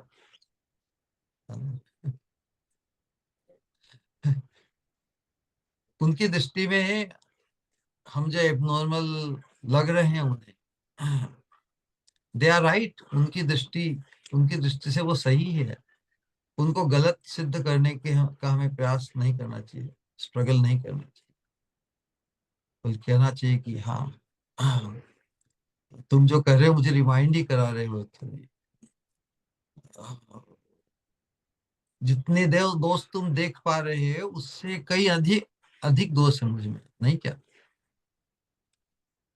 तो हम कभी अपने आप को मैं तो पूर्ण भगवत कृपा प्राप्त हो गया या हो गई, मैं तो पूर्ण पवित्र हो गई, ऐसी मानसिकता कहीं पनप न जाए। दैन्य की सतत रक्षा होती रहे। इसलिए जो दैन्य भाव को की रक्षा करेगा, तो वो किसी के कहने से विचलित नहीं होगा, उसमें कुछ अन्यथा भी नहीं मानेगा, है ना? It's an art. योग है कर्मसु कौशलम। जो युक्त हो जाता है योग है, जो योग पुरुष निष्ठ हो जाता है, योजकस तत्र दुर्लभम, है ना? ऐसे व्यक्ति से यदि हम युक्त हो गए, ऐसे व्यक्ति में हमारी अटूट पारमार्थिक श्रद्धा हो जाती है, जो अति दुर्लभ है। हमने उस दुर्लभ संग को, दुर्लभ बॉन्ड को प्राप्त कर लिया। बाकी सब जितने बॉन्ड संसार के, वो सब आगंतुक है। हजारों जन्मों में हजार बार हम पुरुष देह को पाकर पति बने, पत्नियां बनी, ये सब आगंतुक है ना। तो शाश्वत बॉन्ड तो महत संग से ही है। तो जिसने महत संग की महिमा को अच्छी तरह से भापा है, उसको अनुभव किया है, क्या बात है भाभी, वो बाहर की पता लागले किसी भी अवस्था से प्रभावित नहीं त्या होगा, बाहेर टाका, हे भाजी आहे तुम्ही घेऊन से जावा, है ना? पराभूत नहीं त्या होगा। कचरा काय हाँ, करणारच नाही, ये जे होणार ते मी पराभूत बाहेर टाकते। सखी कहती है, किंकरी कहती है कि अच्छा, तुम हमारी स्वामिनी की रक्षा करोगे, तुम तो खुद पराभूत हो गए। तो हमें तो स्वामिनी के कैंकरित्व का संबल है ना, और महत्पुरुषों का संबल है। तो हम हम किसी के द्वारा पराभूत नहीं होंगे। यही हमारी मतलब परीक्षा का परीक्षा का समय है। वो जो कह रहे हैं कर रहे हैं, दैट्स नॉर्मल। हम जो कर रहे हैं, है ना, वो उनके लिए अब नॉर्मल है। तो दे आर राइट। अनंत काल से हम नॉर्मल रह के ही तो रुग्ण रहे ना। इस संसार की नॉर्मल अवस्था क्या मतलब? रुग्ण अवस्था। इस संसार की वासना और संसार के आवेश से मुक्त होकर कोई भगवत आवेश या भगवत वासना, सेवा वासना में प्रतिष्ठित होने का प्रयास करे तो उनको एबनॉर्मल लगता है ना। तो जो श्लोक है ना भगवत गीता में, भगवान कहते हैं कि जो जो योगियों के लिए रात्रि है वो संसार के लोगों के लिए दिन है, और जो उनके लिए दिन है वो उनके लिए रात है। यही है। तो हम महत संग के प्रभाव से हम किसी भी परिस्थिति स्थिति को संसार की झेल सकते हैं, अपने आप को विचलित किए बिना। ऑलराइट।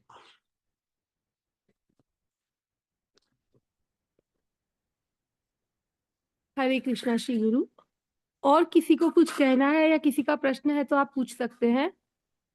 हरे कृष्णा। प्रणाम श्री गुरु। हरे कृष्ण। बहुत सुंदर श्री गुरु, बहुत अद्भुत आपने समझाया आज। और जैसे ही वो विराम आया तो ऐसे लग रहा है कहाँ से आ गया, अभी और श्रवण करे ऐसा लग रहा था श्री गुरु। बहुत अच्छा लग रहा था। और इन मंजरी किंकरी की अनुगत्य में सेवा जो स्वयं श्री राधा रानी की कितनी अंतरंग है, जो स्वयं कृष्ण भी नहीं है, कितना सौभाग्य श्री गुरु जो हमको मिल रहा है और उनके अनुगत्य में हमको सेवा करना है। और ये भी बहुत अच्छा लगा श्री गुरु, जो शुद्ध वैष्णव होते हैं उनकी मतलब उनका जो जन्म होता है वो भगवान मतलब उनकी कृपा से ही होता है, परिपक्व अवस्था के लिए, भक्ति के लिए। वो भी बहुत अच्छा लगा है। और प्राकृत प्राकृत देह के बारे में जो आपने बताया वो भी बहुत अच्छा लगा श्री गुरु। उसे और समझने के लिए मौका मिला, बहुत अच्छा लगा। जैसे चेतना कर्मणा वाचा सब उनका चिन्मय होता है, ये भी बहुत अच्छे से समझ में आया श्री गुरु। बहुत सुंदर श्री गुरु, अति सुंदर। और ये दैव- जो लास्ट में जो है ना श्री गुरु, जब श्री कृष्ण श्री राधा की वेश रचना करते समय वो जो बताया ना श्री गुरु, उनके विकारों से अभिभूत हो गए थे, तो हम्म, ऐसे लग रहा था कि भाई इन इन मतलब राधा रानी में और मतलब भगवान कृष्ण में, और भगवान तो उनकी वो माइंड में रहता ही नहीं था। कितने ही मतलब सहज ही वो लोग उनके साथ मतलब छेड़खानी और मजाक कर लेते थे श्री गुरु ऐसे कि वो भी बहुत अच्छा लगा कि अभी ऐसे लग रहा था कि और सुनूं इसके बारे में, और उन लोगों की ऐसे छेड़खानी हो और श्रवण करे, ऐसा लग रहा है। अद्भुत श्री गुरु, सभी बहुत ही सुंदर आपने बताया श्री गुरु। देखिए, बहुत बार ऐसा जो राधा रानी के श्री अंगों का जो वर्णन है वो कभी कभी क्योंकि हम इस भाव में जब किंकरित्व भाव में जब ओतप्रोत होंगे तो हमें बहुत बहुत सुहाएगा ये, और सुहाता ही होगा। वास्तव में भगवान का जो आकर्षण राधा रानी के स्तन मंडल के प्रति क्यों है? क्योंकि स्तन मंडल के नीचे जो संपुट है, संपुट मतलब बॉक्स है जिसमें हृदय है ना, उसमें उसमें जो प्रेम का जो मादनाक्य महाभाव छुपा हुआ है, श्याम सुंदर का आकर्षण उसके प्रति है। तो उसके प्रति है तो उसके ऊपर जो रक्षा के रूप में उनके जो स्तन द्वय है, तो उनको पार करना है ना। तो इसके लिए यही बताया कि भगवान कितने वशीभूत है राधा रानी के प्रेम के। राधा रानी के हृदय में प्रविष्ट होना चाहिए। राधा रानी के हृदय में जो जो अनुराग है उसे पाना चाहते हैं, उसके प्रति धावित होना चाहते हैं। लेकिन जैसे किसी खजाने के प्रति धावित हो कोई व्यक्ति, तो सामने दो हाथी या पर्वत जैसे उनकी रक्षा के लिए आते हैं ना। तो यहाँ पर उत्प्रेक्षा की गई कि राधा रानी के जो स्तन मंडल दो जो वो जैसे बड़े पर्वत, स्वर्ण पर्वत के रूप में श्याम सुंदर, उनके सामने उनकी नहीं चलती, वो तो उनको देखकर ही धूसने लगते हैं। तो यहाँ पर जो उत्प्रेक्षा की है वो रसमय इस प्रकार परम रस के स्रोत सभी श्याम सुंदर होते हुए भी रसिकता की उपलब्धि उन्हें राधा रानी के संग से ही होती है। पूरा पूरा जग उनके उनसे रस को प्राप्त करता है ना, आनंद को प्राप्त करता है, इसलिए वो रस रूप है। रसिक अर्थात जो रस का आस्वादन करते हैं।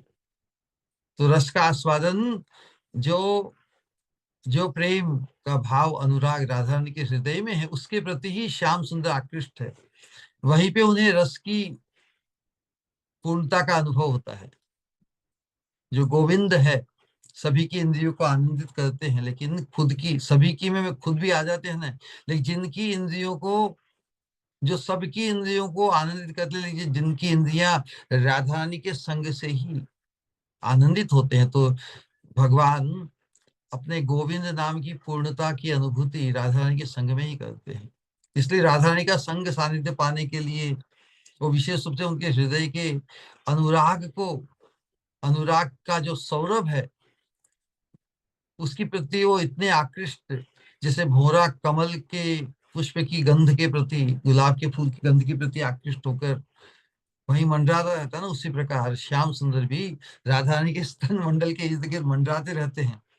तो ये आपात दृष्टि से जैसे अश्लीलता जैसा बोध होता है, ये क्या वर्णन कर रहे हैं, लेकिन हमें समझना चाहिए श्याम सुंदर राधा रानी के प्रेम का जो भाव है उसके ही वशीभूत है ना। वो प्रेम से प्रकट होए गोपाला।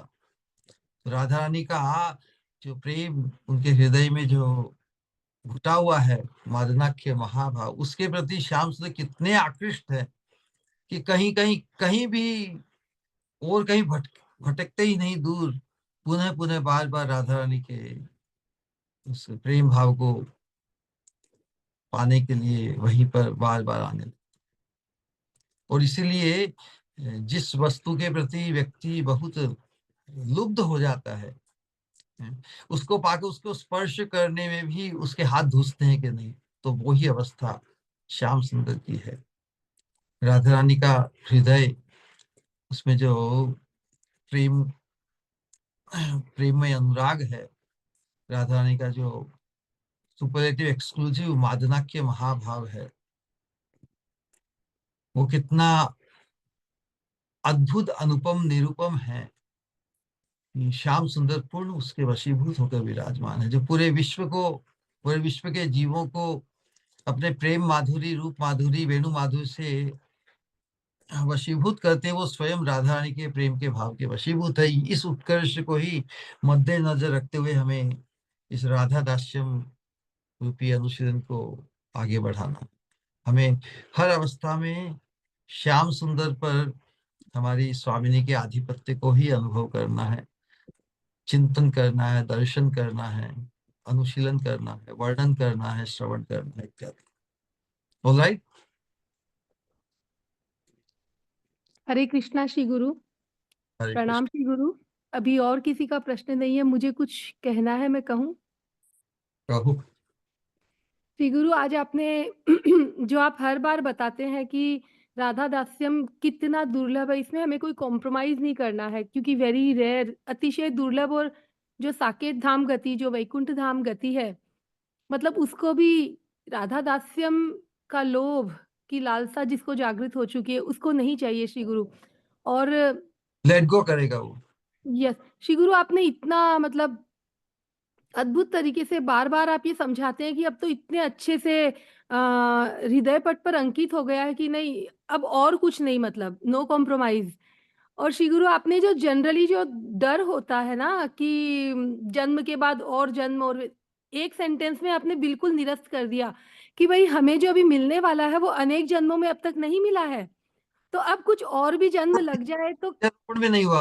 हाँ, तो अब श्री गुरु किंचित कहीं डर भी होगा ना, कॉर्नर में वो भी निकल गया है कि अनेक जन्मों में जो चीज नहीं मिली वो श्री गुरु आपकी कृपा से अब जब मिल रही है, तो फिर हम why should we settle less, है ना? Anything less. बेस्ट, हाँ, बेस्ट से कैसे हम लेस में हम कॉम्प्रोमाइज कर ले? नहीं श्री गुरु, कभी नहीं होगा।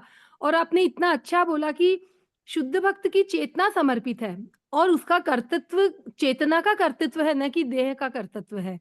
बहुत अद्भुत श्री गुरु, बहुत बहुत ही अच्छे से समझ में आया श्री गुरु। और आपने ये भी बताया कि देह देह उसका अप्राकृत है क्योंकि उसके प्रारब्ध अब नहीं रहे हैं। अब केवल और केवल उसका जो है स्वतंत्र इच्छा से जन्म नहीं है, उसका जन्म है वो भगवान का उद्देश्य पूर्ण करने के लिए है।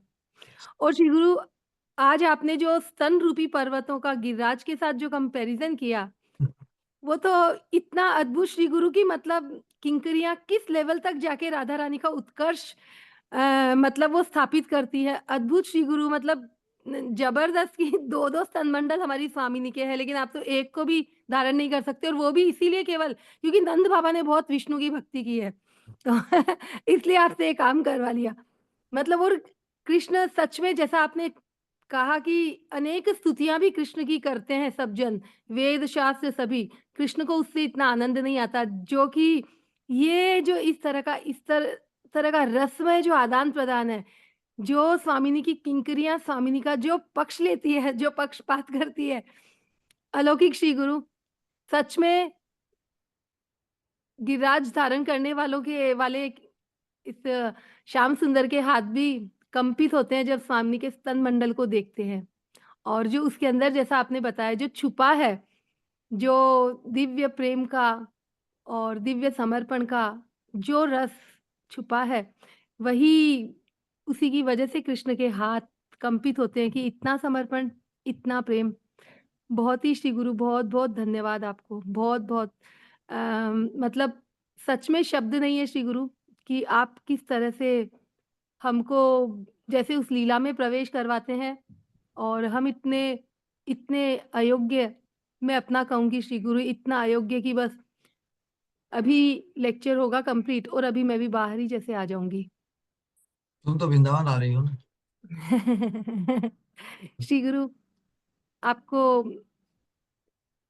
बहुत-बहुत, बहुत-बहुत धन्यवाद श्री गुरु। श्या- प्रणाम। श्याम सुंदर की राधा रानी कितनी कीमती है, इस चीज का अंदाज इस दृष्टिकोण से कि श्याम सुंदर को मालूम है कि राधा रानी के हृदय का जो अनुराग है, उसका एकांतिक उद्देश्य श्याम सुंदर का आनंद वर्धन करने के लिए है। लेकिन वो अनुराग और उनके प्रेम की जो वैचित्री इतनी अनंत है कि श्याम सुंदर ये अनुभव करते हैं कि I am no match to her offer. जो प्रेम और जो भाव जो व्यक्त करती है राधा रानी, श्याम सुंदर बोलते हैं कि मैं किस प्रकार इसको झेलूं। कोई था नहीं राधा रानी के भाव वैचित्र की, है ना। इसलिए कि वशीभूत होकर ठगे से रह जाते हैं, और उस अवस्था का निरूपण किंकरिया करती है कि भाई तुम तो धूज रहे हो, तुमको स्वामिनी ने तुम्हारे आनंद वर्धन के लिए तुमको एक आदेश दिया, वो तुमसे वो भी काम होता नहीं। भाई स्वामी तो कितनी उदार है, हाँ? तुम जो चाहते हो वही वो तुम्हें देती है। हाँ? तो स्वामिनी की सेवा, सेवा किसके किसकी करने के लिए व्यक्ति आतुर होता है? जिसके प्रति इतना आकृष्ट हो, है ना, जिसके प्रति पूर्ण वशीभूत हो, उसकी सेवा मिल जाए। तो जिसके प्रति हम वशीभूत है, उसको पाकर हम अपना संतुलन खो ही देते हैं ना। अरे इतनी कीमती वस्तु मुझे मिल गई, मैं इसको कैसे संभालूं? हाथ हाथ दूसरे लगते हैं। श्याम सुंदर की वही अवस्था है, श्याम सुंदर गॉड की ये अवस्था है। जो पर तत्व वेद लोक में परम तत्व के रूप में प्रकाशित है, वो परम तत्व की परम तत्व सार रूप श्रीमती राधा रानी है। ये लीला, इस निकुंज की रसमय लीला में ही श्याम सुंदर की जो औकात है वो सामने आती है। त्रय्या चोपनिषद भिष्य सांख्य योग से सात्वत, ये सब उनकी बड़ी बड़ी डींग हाँकते हैं उनकी, लेकिन निकुंज मंदिर में वो अपनी सीमा को पा जाते हैं, वहां पे पूर्ण वशीभूत होकर अटक जाते हैं। तो किंकरिया जो कहती है यथार्थ ही है। और वो सुन के भी श्याम सुंदर को कोई ये अपनी कोई जैसे निम्नता का कोई अफसोस या निम्नता की कोई ग्लानि नहीं होती कि मुझे निम्न कर दिया।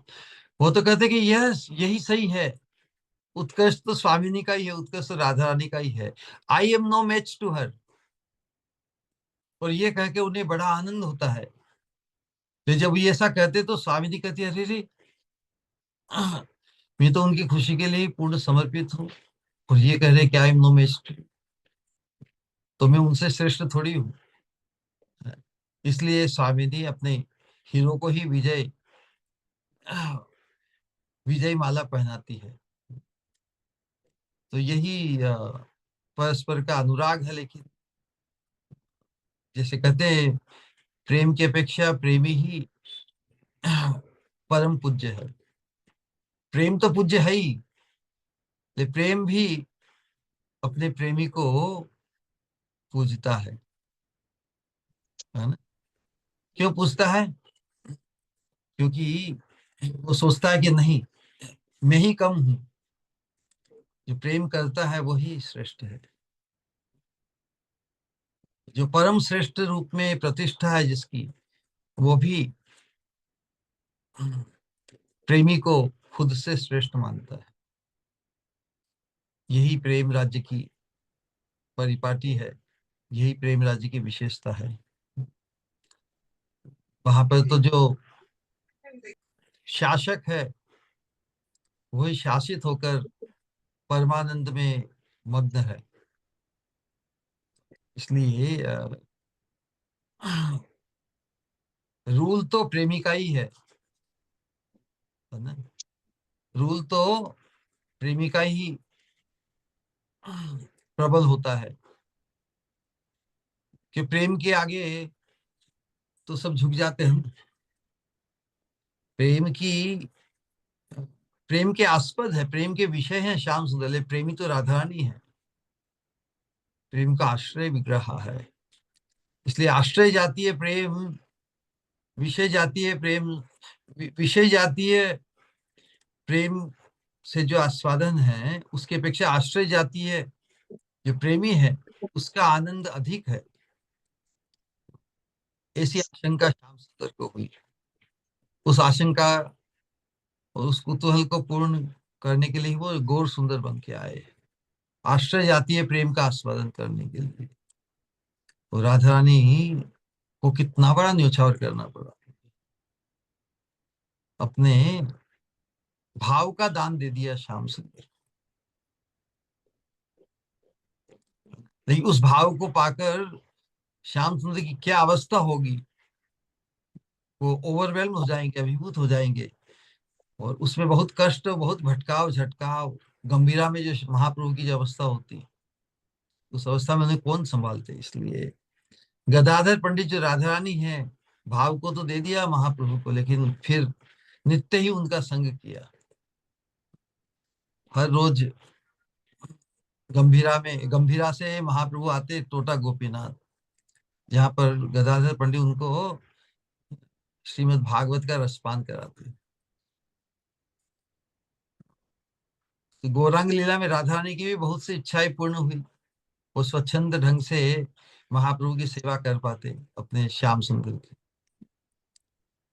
तो दोनों, क्योंकि एक ही है ना, कृष्ण में कृष्ण, राधा में कृष्ण, कृष्ण में राधा ना, तो दोनों की ही कुछ अंतरंग इच्छाएं पूर्ण हुई महाप्रभु के रूप में। तो हम तो महाप्रभु के इस परंपरा में है, महाप्रभु की कृपा और महाप्रभु के चरणों में अपनी भक्ति को निविष्ट करते हुए ही हमें राधा रानी के चरणारविंद की सेवा का जो अमृत सागर है उसका आस्वादन प्राप्त करना है।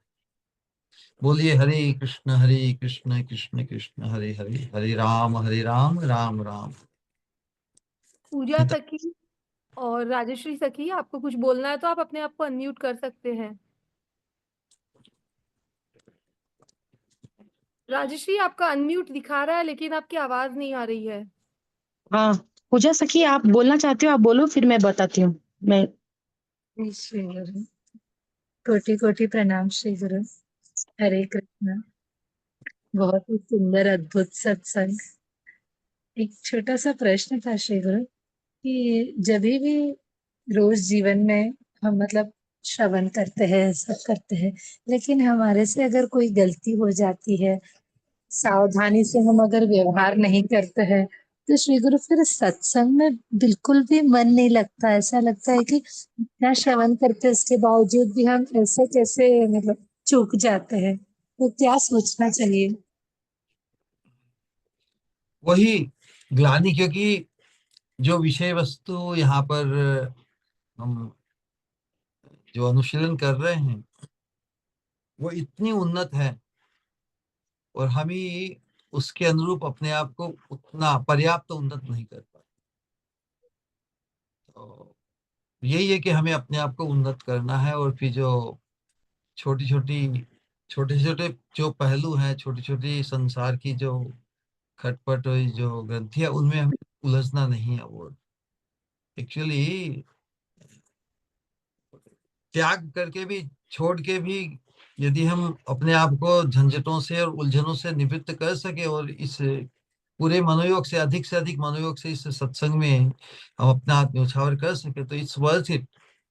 संसार संसार के हानि लाभ है ना, कुछ अपने तुच्छ स्वार्थ को लेकर जो ग्रंथि के रूप में हमें फंसाए हुए हैं, घर परिवार सामाजिक मित्र यार, घर के संबंधों को लेकर, या और भी जो व्यवहार, लौकिक व्यवहार करते हैं ना, लेन देन के, वो सब कुछ,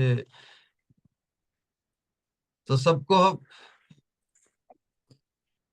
सबसे सब में हमें उलझ के नहीं रहना है, सुलझना है। और जितने हम सुलझते जाएंगे उतना ही प्रभाव उन पर हम देख पाएंगे। हम खुद उलझे रहेंगे तुच्छ स्वार्थ जो ग्रंथि रूप है ना। एक छोटे उदाहरण जिस प्रकार ये तो व्यक्तिगत अनुभव को लेके भी हम समझ सकते हैं, कभी लेकिन बाद में ग्लानि आती है। कभी कभी वृंदावन के जो ब्रजवासी हमारी परीक्षा लेते हैं, रिक्शों में जाते हैं, और वो भाड़ा मांगते हैं 10 का 20 या 20 का 50, 50 का 100। तो उस समय हमारी बुद्धि क्या, वो ब्रजवासी जो हमसे हमें थोड़ा ठग रहा है, अरे हमें ठग रहा है, थोड़ा ब्रजवासी ठग रहा है ना, उनसे ठगा लो। उनसे ठगा तो मन में ऐसा समाधान आएगा कि चलो क्या फर्क पड़ता है, उनको कुछ अधिक अधिक दे दिया तो उनके ही, उनकी सेवा में उनके ही काम आया ना। एक उदाहरण के रूप में दिया। उसी प्रकार बहुत से लौकिक व्यवहार, इर्द गिर्द, ये हमें उसमें बांधे रहते हैं। लेकिन जब हम इस लेवल के, इस राधा दास्यम रूपी सत्संग में अपना जितना मनोयोग, जितने निष्ठ होते जाएंगे, हम चाहेंगे कि हम, हमारी जो एनर्जी है, हमारा जो, या जो जो हमारी होलसम चेतना को विकृत करे, या झंकृत करे, या विभाजित करे, उस प्रकार के व्यवहारों में हम नहीं उलझेंगे। थोड़ा अधिक देके भी हम वहां से हटकर सुकून में रहेंगे। किसी तुच्छ स्वार्थ को पुष्ट करके हम सोचते हैं कि हम जीत गए, आर्ग्यूमेंट में हम जीत गए किसी से I am right you are wrong, किसी को नहीं नहीं, वो यदि रॉन्ग है उनको भी सही करके उनसे छूटो, उनमें बंधो मत। बंधना हमें महत संग से ही है, ये मुख्य आवेश हमारा होना चाहिए। तो फिर कोई भी, फिर हमें ग्लानि नहीं महसूस होगी, बल्कि हमको रिलीफ महसूस होगी। कहाँ हम झंझट में किसी से, और छोटे तुच्छ स्वार्थ और तुच्छ चीज को लेके हम कहाँ अटक गए। हमें तो धावित होना है। उदाहरण के रूप में, मेले से हम गुजरते हैं तो मेले में बहुत सी चीजें हमें आकृष्ट कर लेते हैं, लेकिन हमारा संकल्प दृढ़ हो गया, नहीं मुझे तो तुरंत मेले के उस पार उस घर में पहुंचना है, तो मेले के बहुत से मनोरंजन भी हमें आकृष्ट नहीं कर पाएंगे। हमें, ये आर्ट है, this is the true art of living, कि हम जीवन के हर अनेक पहलुओं को, अनेक कर्तव्यों को इसी तरह निभाएं कि हमारा जो प्राइमरी कर्तव्य है उसको हम क्वालिटी टाइम दे सके, और क्वालिटी मतलब शुद्ध चेतना के साथ उसमें हम संग कर सके। ऑलराइट। श्यामा श्याम प्रभु जी, हरे हरे आप कृष्णा बोलिए। गुरुदेव। हरे कृष्णा गुरुदेव। हाँ, हरे कृष्ण। दंडवत प्रणाम से। साधक को विनयशीलता की पराकाष्ठा कैसे प्राप्त हो सकती है? विनयशील की पराकाष्ठा का पूछ रहे हैं आप?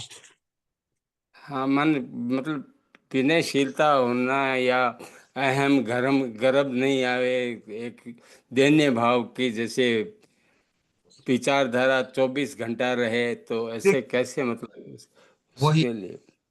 कि अभी जो हमें चाहिए, जिसको हम एस्पायर कर रहे हैं, वो अभी हमें प्राप्त नहीं हुआ, इसलिए।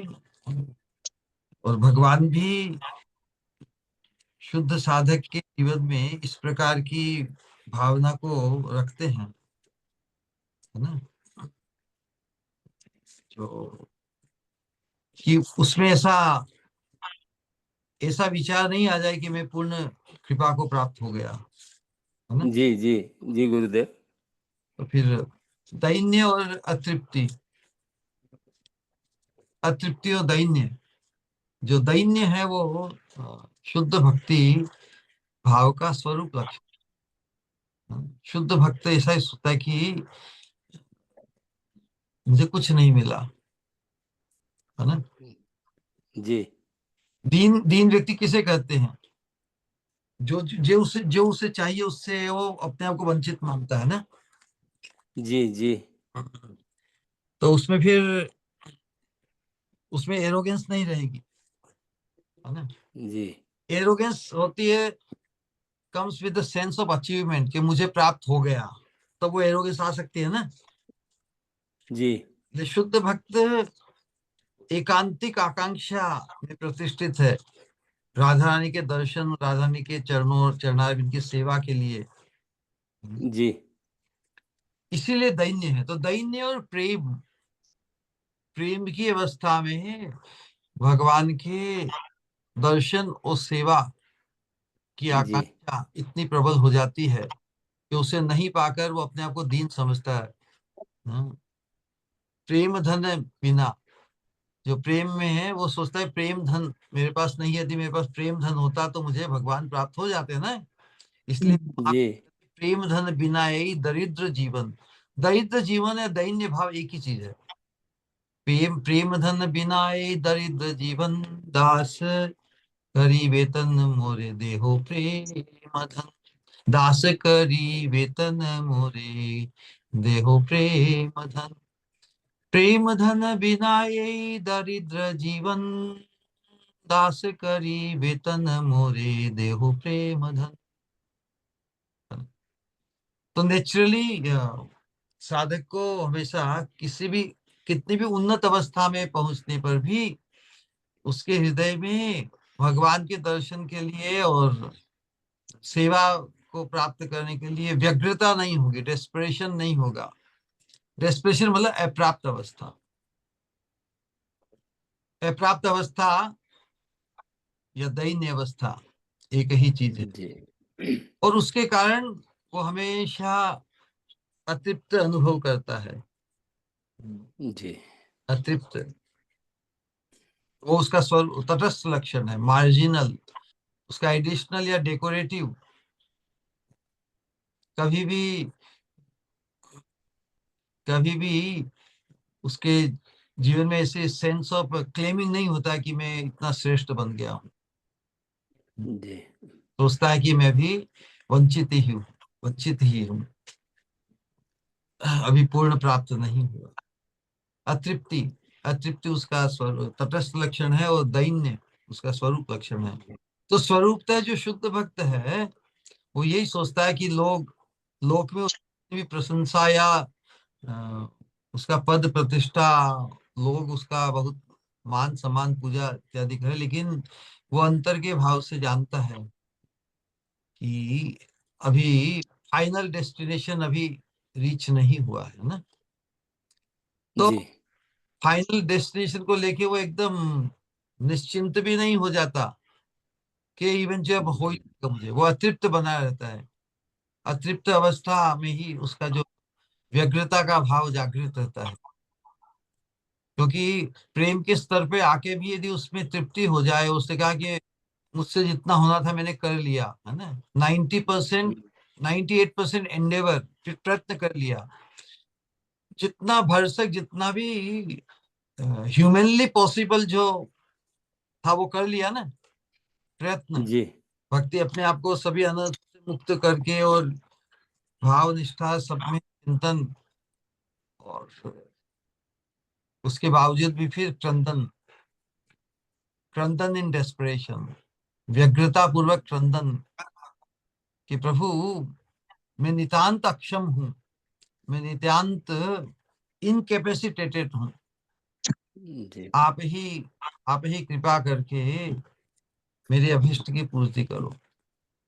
जी तो योग्य होकर भी, पूर्ण योग्य होकर भी भगवान अपने भक्त में वो डेस्परेशन देखना चाहते हैं कि सब कुछ न्योछावर करके भी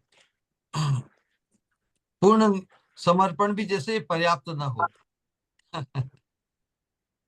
पूर्ण समर्पित होकर भी और क्या है प्रभु जो मैं आपको रिझाने के लिए कर सकूं, वो डेस्परेशन। मैं और क्या करूं प्रभु, मेरी समझ के बाहर है। गोपियां यही तो है कि प्रभु हम तो आपके पीछे सब कुछ लुटाकर आपके पीछे आ गई है, अब क्या करें हम जिससे आप प्रसन्न हो, है ना। तो उस डेस्परेशन में फिर क्रंदन ही रह गया ना, तो क्रंदन ही के तो गोपी गीत गोपियों का क्रंदन है। पूरा प्रयास जी उन्होंने उनके पीछे पड़ के सब न्योछावर करके भगवान को पाने के लिए सब कुछ दाव पे लगा के कर दिया, फिर भी भगवान उनसे आंख मिचोली खेल रहे हैं ना। उस जी गोपियां क्या किए फिर, बैठ कर क्रंदन ही किया, जय तीतेधिकम पुकारा है उन्हें, जन्मना व्रज श्रयत इंदिरा शाश्वत ही दयित दृश्यता दिक्षुतावका, लाइक दैट। ओके, बहुत दंडवत प्रणाम गुरुदेव, दंडवत प्रणाम। हरे कृष्णा। हरे कृष्णा। राजश्री सखी आप बोलिए। हाँ, हरे कृष्ण श्री गुरु प्रणाम। प्रश्न तो नहीं है श्री गुरु। जिस दिव्य प्रेम के बारे में आप बता रहे थे ना श्री गुरु, दिव्य प्रेम के लिए, तो उसके लिए एक 4 लाइन गा सकती हूँ श्री गुरु, अगर समय अनुकूल है तो, नहीं तो अगली बार। समय तो अनुकूल ही है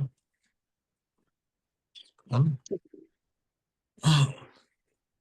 मानस देह गेह जो किछु मोर, मानस देह गेह जो किछु मोर, अर पील तुय पदे नंद किशोर, कीट जन्म यथा तू यदास, बहिर्मुख ब्रह्मा जन्मे नाही आश, भुक्ति मुक्ति स्पृहा विहीन ये भक्त, लभईते ताक संग अनुरक्त। हरे कृष्ण श्री गुरु। उस दिव्य प्रेम पाने के लिए श्री गुरु, इवन गोबर का रहने दो श्री गुरु, कीड़ा बनने के लिए भी अब तत्पर है श्री गुरु। हरे कृष्ण। हरे कृष्णा, प्रणाम श्री गुरु। हरे कृष्णा से स्वामी। हम सभी हमारे श्री गुरु के लिए आदर और सम्मान से 3 बार हरे कृष्ण महामंत्र कह के उनका आदर करेंगे। हरे कृष्णा कृष्णा हरे कृष्णा कृष्णा हरे हरे कृष्णा कृष्ण हरे कृष्ण हरे हरे, हरे राम राम हरे राम हरे, राम हरे हरे, हरे हरे कृष्णा कृष्णा हरे हरे कृष्णा कृष्णा कृष्ण कृष्ण कृष्णा हरे कृष्णा हरे, हरे हरे, हरे हरे राम हरे राम राम राम हरे हरे हरे कृष्णा हरे कृष्ण हरे हरे कृष्णा राम कृष्णा हरे कृष्णा हरे राम हरे राम हरे हरे कृष्णा राम हरे कृष्णा राम कृष्णा राम कृष्णा राम हरे हरे हरे हरे हरे हरे राम हरे राम हरे राम हरे कृष्णा हरे कृष्णा हरे हरे हरे कृष्णा हरे कृष्णा कृष्णा हरे हरे हरे राम राम राम हरे हरे राम हरे कृष्णा हरे कृष्णा कृष्णा कृष्णा हरे कृष्णा हरे कृष्णा कृष्णा हरे हरे हरे राम हरे राम राम राम हरे हरे परम पूज्य भक्ति स्वरूप गोविंद स्वामी स्वामी महाराज महाराज जी की की जय। जय जय जय जय अब जय जय निताय जय गौर जय। भक्तविंद की जय। निताय गौर जय आनंदे हरि हरि। हरि हरि बोल हरि हरि